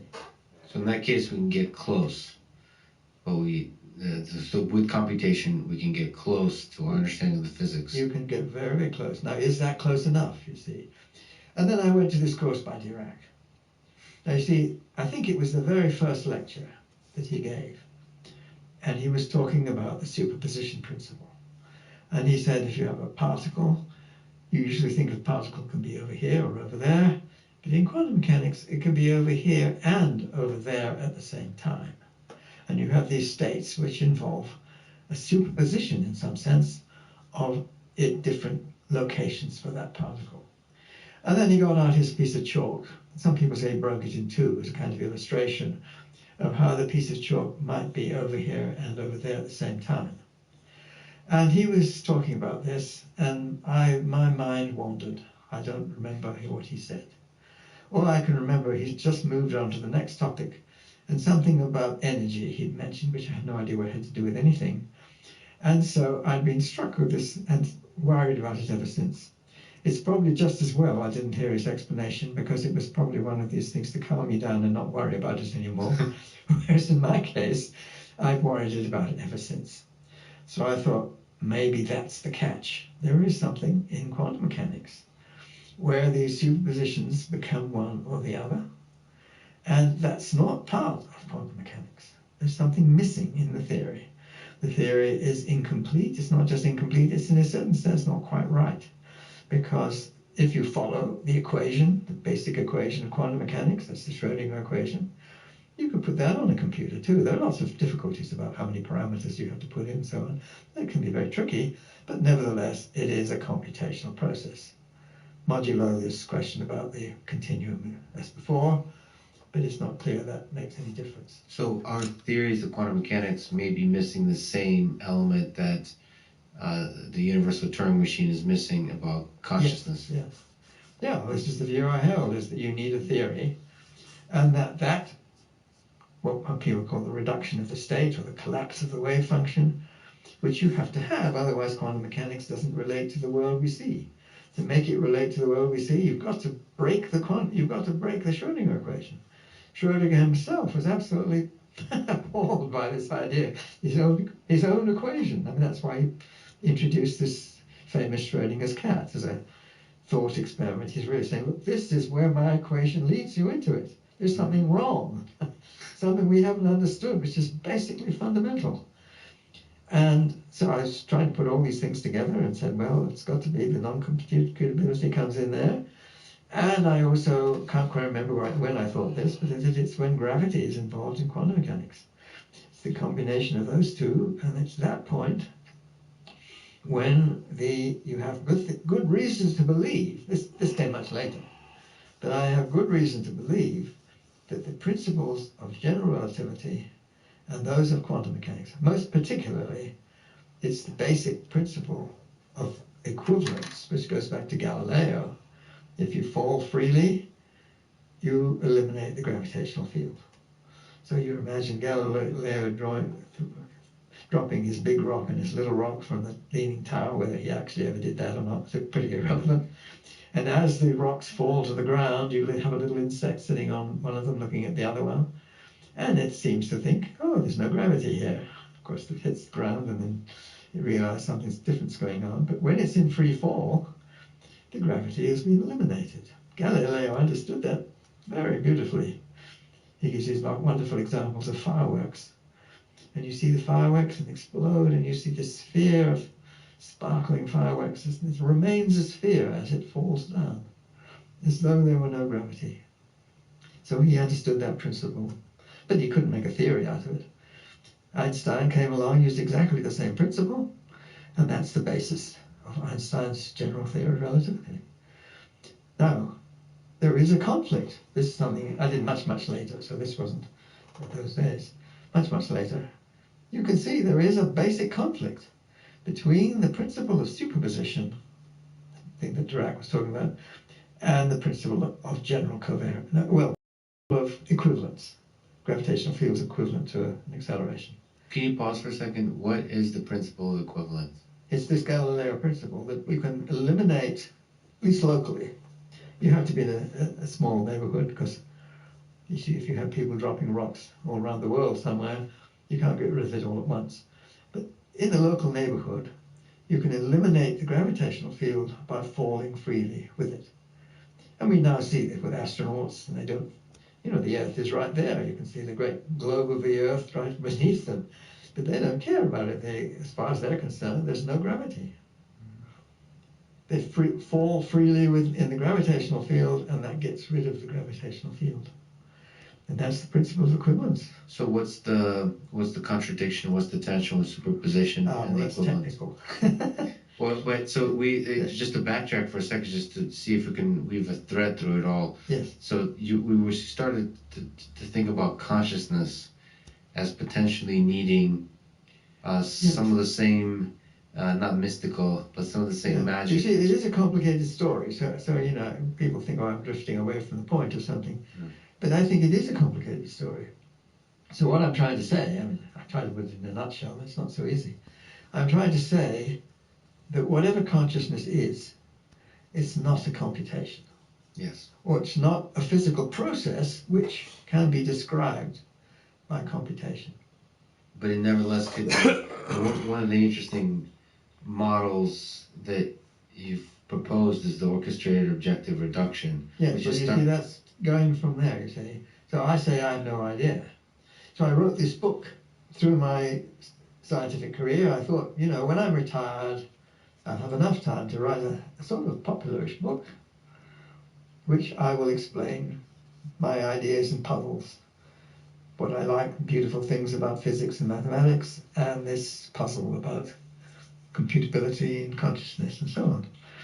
And in the process of writing this book, well, I thought I'd do it when I was retired. I didn't actually. I didn't wait that long because there was a radio discussion between Edward Fredkin and Marvin Minsky.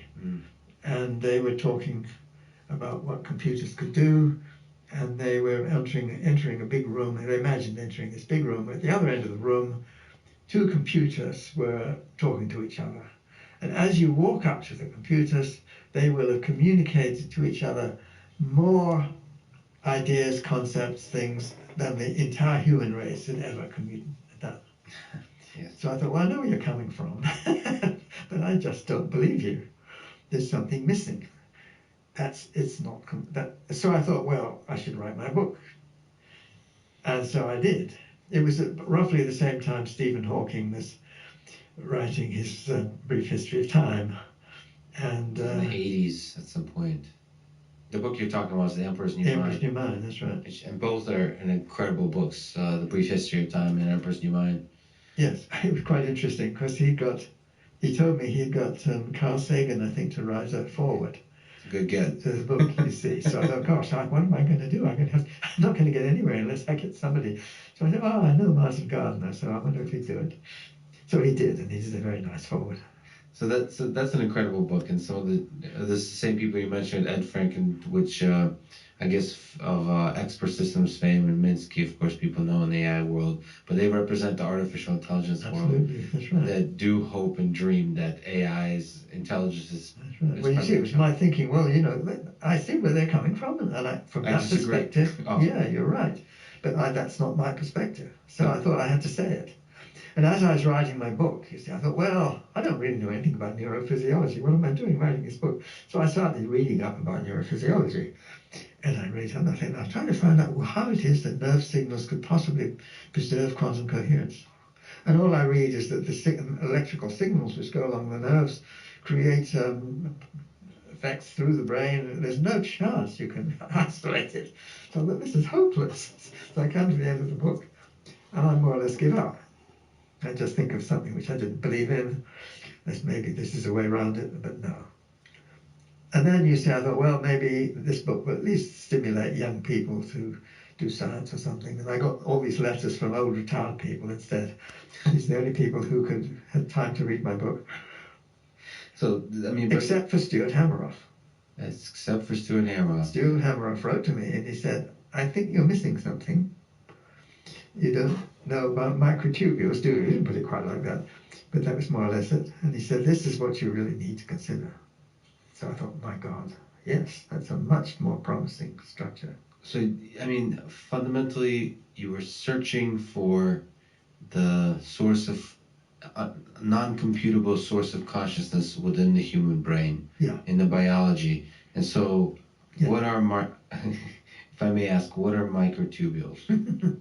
Well, you see, I was ignorant in what I'd read. I never came across them in the books I looked at. Perhaps I only read rather superficially, which is true. But I didn't know about microtubules. Stuart, I think one of the things that impressed him about them is that when you see pictures of mitosis, that's a cell dividing, and you see all the chromosomes, and the chromosomes all get lined up, and then they get pulled apart. And so that as the cell divides, half the chromosomes go, they divide into the two parts, and they go two different ways. And what is it that's pulling them apart? Well, those are these little things called microtubules. And so he started to get interested in them. And he formed the view, had his day job or night job or whatever you call it, is to put people to sleep, except he doesn't like calling it sleep because it's different. General anesthetics in a reversible way. So you want to make sure that they don't experience the pain that would otherwise be something that they feel. And consciousness is turned off for a while, and it can be turned back on again. So it's crucial that you can turn it off and turn it on. And what do you do when you're doing that? What do general anesthetic gases do?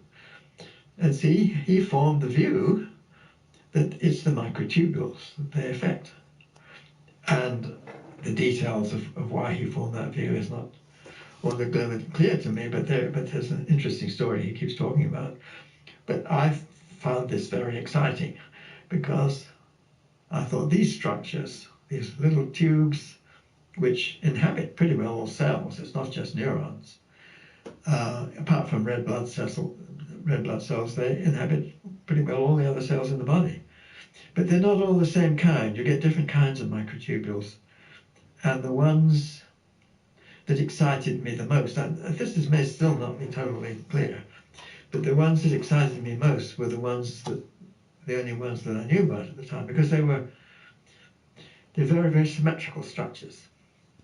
And I had reason to believe that these very symmetrical structures would be much better at preserving a quantum state, quantum coherence, preserving the thing without... You just need to preserve certain degrees of freedom without them leaking into the environment. Once they leak into the environment, you're lost. So you've got to preserve these quantum states at a level which the state reduction process comes in, and that's where I think the non-computability comes in, and it's the measurement process in quantum mechanics, what's going on. So something about the measurement process and what's going on, something about the structure of the microtubules. Yes. Your intuition says maybe there's something here. Maybe this kind of structure allows for the mystery of the. There was a much quantum better mechanics. chance, yes. It just struck me that partly it was the symmetry, because there is a feature of symmetry. You can preserve quantum coherence much better with symmetrical structures. There's a good reason for that. And that impressed me a lot. I didn't know the difference between the A lattice and B lattice at that time, which could be important. But that's an issue which isn't talked about much. But that's in some sense details. We've got to take a step back just to say, in case people are not familiar. So this was called the orchestrated objective reduction idea, or OR, which is a biological philosophy of mind that postulates that consciousness originates at the quantum level inside neurons. So that has to do with your search for where is it coming from. So that's counter to the notion that consciousness might arise from the computation performed by the synapses. Yes, So, the key point. Sometimes people say it's because it's quantum mechanical. It's not just that. See, it's more outrageous than that. You see, this is one reason I think we're so far off from it, because we don't even know the physics right. You see, it's not just quantum mechanics. People say, oh, quantum systems and biological structures. No, well, you're starting to see that some basic biological systems does depend on quantum. I mean, in the first place, all of chemistry is quantum mechanics. But people got used to that, so they don't count that. So he said, let's not count quantum chemistry. We sort of got the hang of that, I think. But you have quantum effects, which are not just chemical, in photosynthesis. And this is one of the striking things in the last several years, that photosynthesis seems to be a basically quantum process, which is not simply chemical. It's using quantum mechanics in a very basic way. So you could start saying, oh, well, with photosynthesis is based on quantum mechanics, why not behavior of neurons and things like that? Maybe there's something which is a bit like photosynthesis in that respect. But what I'm saying is even more outrageous than that, because those things are talking about conventional quantum mechanics. Now, my argument says that conventional quantum mechanics, if you're just following the Schrödinger equation, that's still computable. So you've got to go beyond that. So you've got to go to where quantum mechanics goes wrong in a certain sense. You have to be a little bit careful about that, because the way people do quantum mechanics is a sort of mixture of two different processes. One of them is the Schrödinger equation, which is an equation which Schrödinger wrote down, and it tells you how the state of a system evolves. And it evolves according to this equation, completely deterministic, but it evolves into ridiculous situations. And this was what Schrödinger was very much pointing out with his cat. He said, you follow my equation, that's Schrödinger's equation, and you could say that you have a cat which is dead and alive at the same time. That would be the evolution of the Schrödinger equation, would lead to a state which is the cat being dead and alive at the same time. And he's more or less saying this is an absurdity. People nowadays say, oh, well, Schrödinger said you can have a cat which is dead and alive. It's not that. You see, he was saying this is an absurdity. There's something missing. And that the reduction of the state or the collapse of the wave function or whatever it is something which has to be understood. It's not following the Schrödinger equation. It's not the way we conventionally do quantum mechanics. There's something more than that. And it's easy to quote authority here, because Einstein, at least three of the greatest physicists of the 20th century who were very fundamental in developing quantum mechanics, Einstein one of them, Schrödinger another, Dirac another, You have to look carefully at Dirac's writing because he didn't tend to say this out loud very much because he was very cautious about what he said. You find the right place and you see he says quantum mechanics is a provisional theory. We need something which explains the collapse of the wave function. We need to go beyond the theory we have now. I happen to be one of the kinds of people, there's a whole group of people, they're all considered to be a bit mavericks, who believe that quantum mechanics needs to be modified. There's a small minority of those people, which are already a minority, who think that the way in which it's modified has to be with gravity. And there is an even smaller minority of those people who think it's the particular way that I think it is, you see. So those are the quantum gravity folks. But what's... You see, quantum gravity is already not this. Because when you say quantum gravity, what you really mean is quantum mechanics applied to gravitational theory. So you say, let's take this wonderful formalism of quantum mechanics and make gravity fit into it. So that is what quantum gravity is meant to be. Now I'm saying you've got to be more even-handed, that gravity affects the structure of quantum mechanics too. It's not just you quantize gravity, you've got to gravitize quantum mechanics. And it's a two-way thing. But then when do you even get started? So that you're saying that we have to figure out a totally new ideas in there. Exactly. No, you're stuck. You don't have a theory. That's the trouble.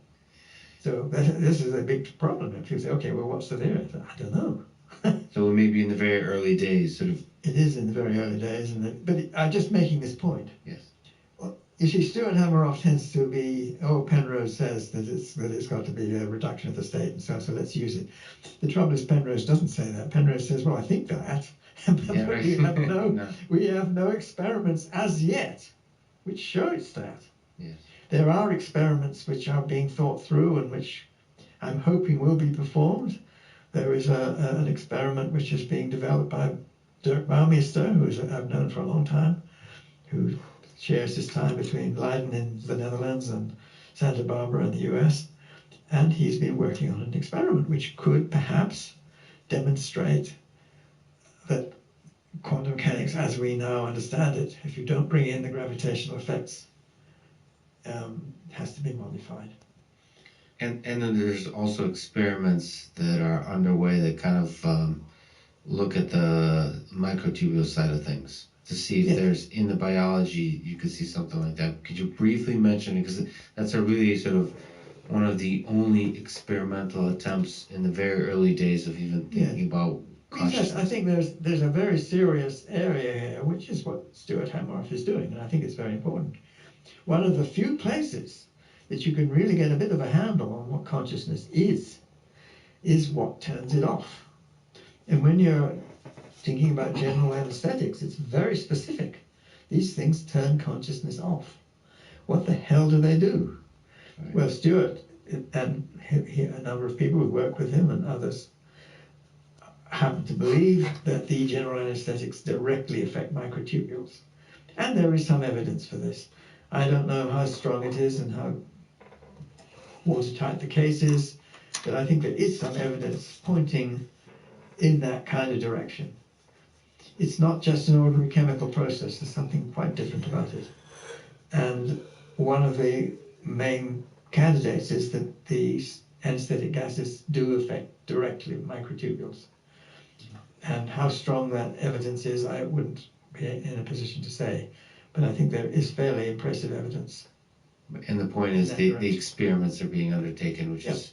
I mean, that is experimental. It's a very clear direction where you can think of experiments which could indicate whether or not it's really microtubules which the anesthetic gases directly affect. That's really exciting. One of the sad things is, as far as from my outside perspective, is not many people are working on this. So there's a very, like with Stuart, it feels like very few people are carrying the flag forward on this. I think it's not many.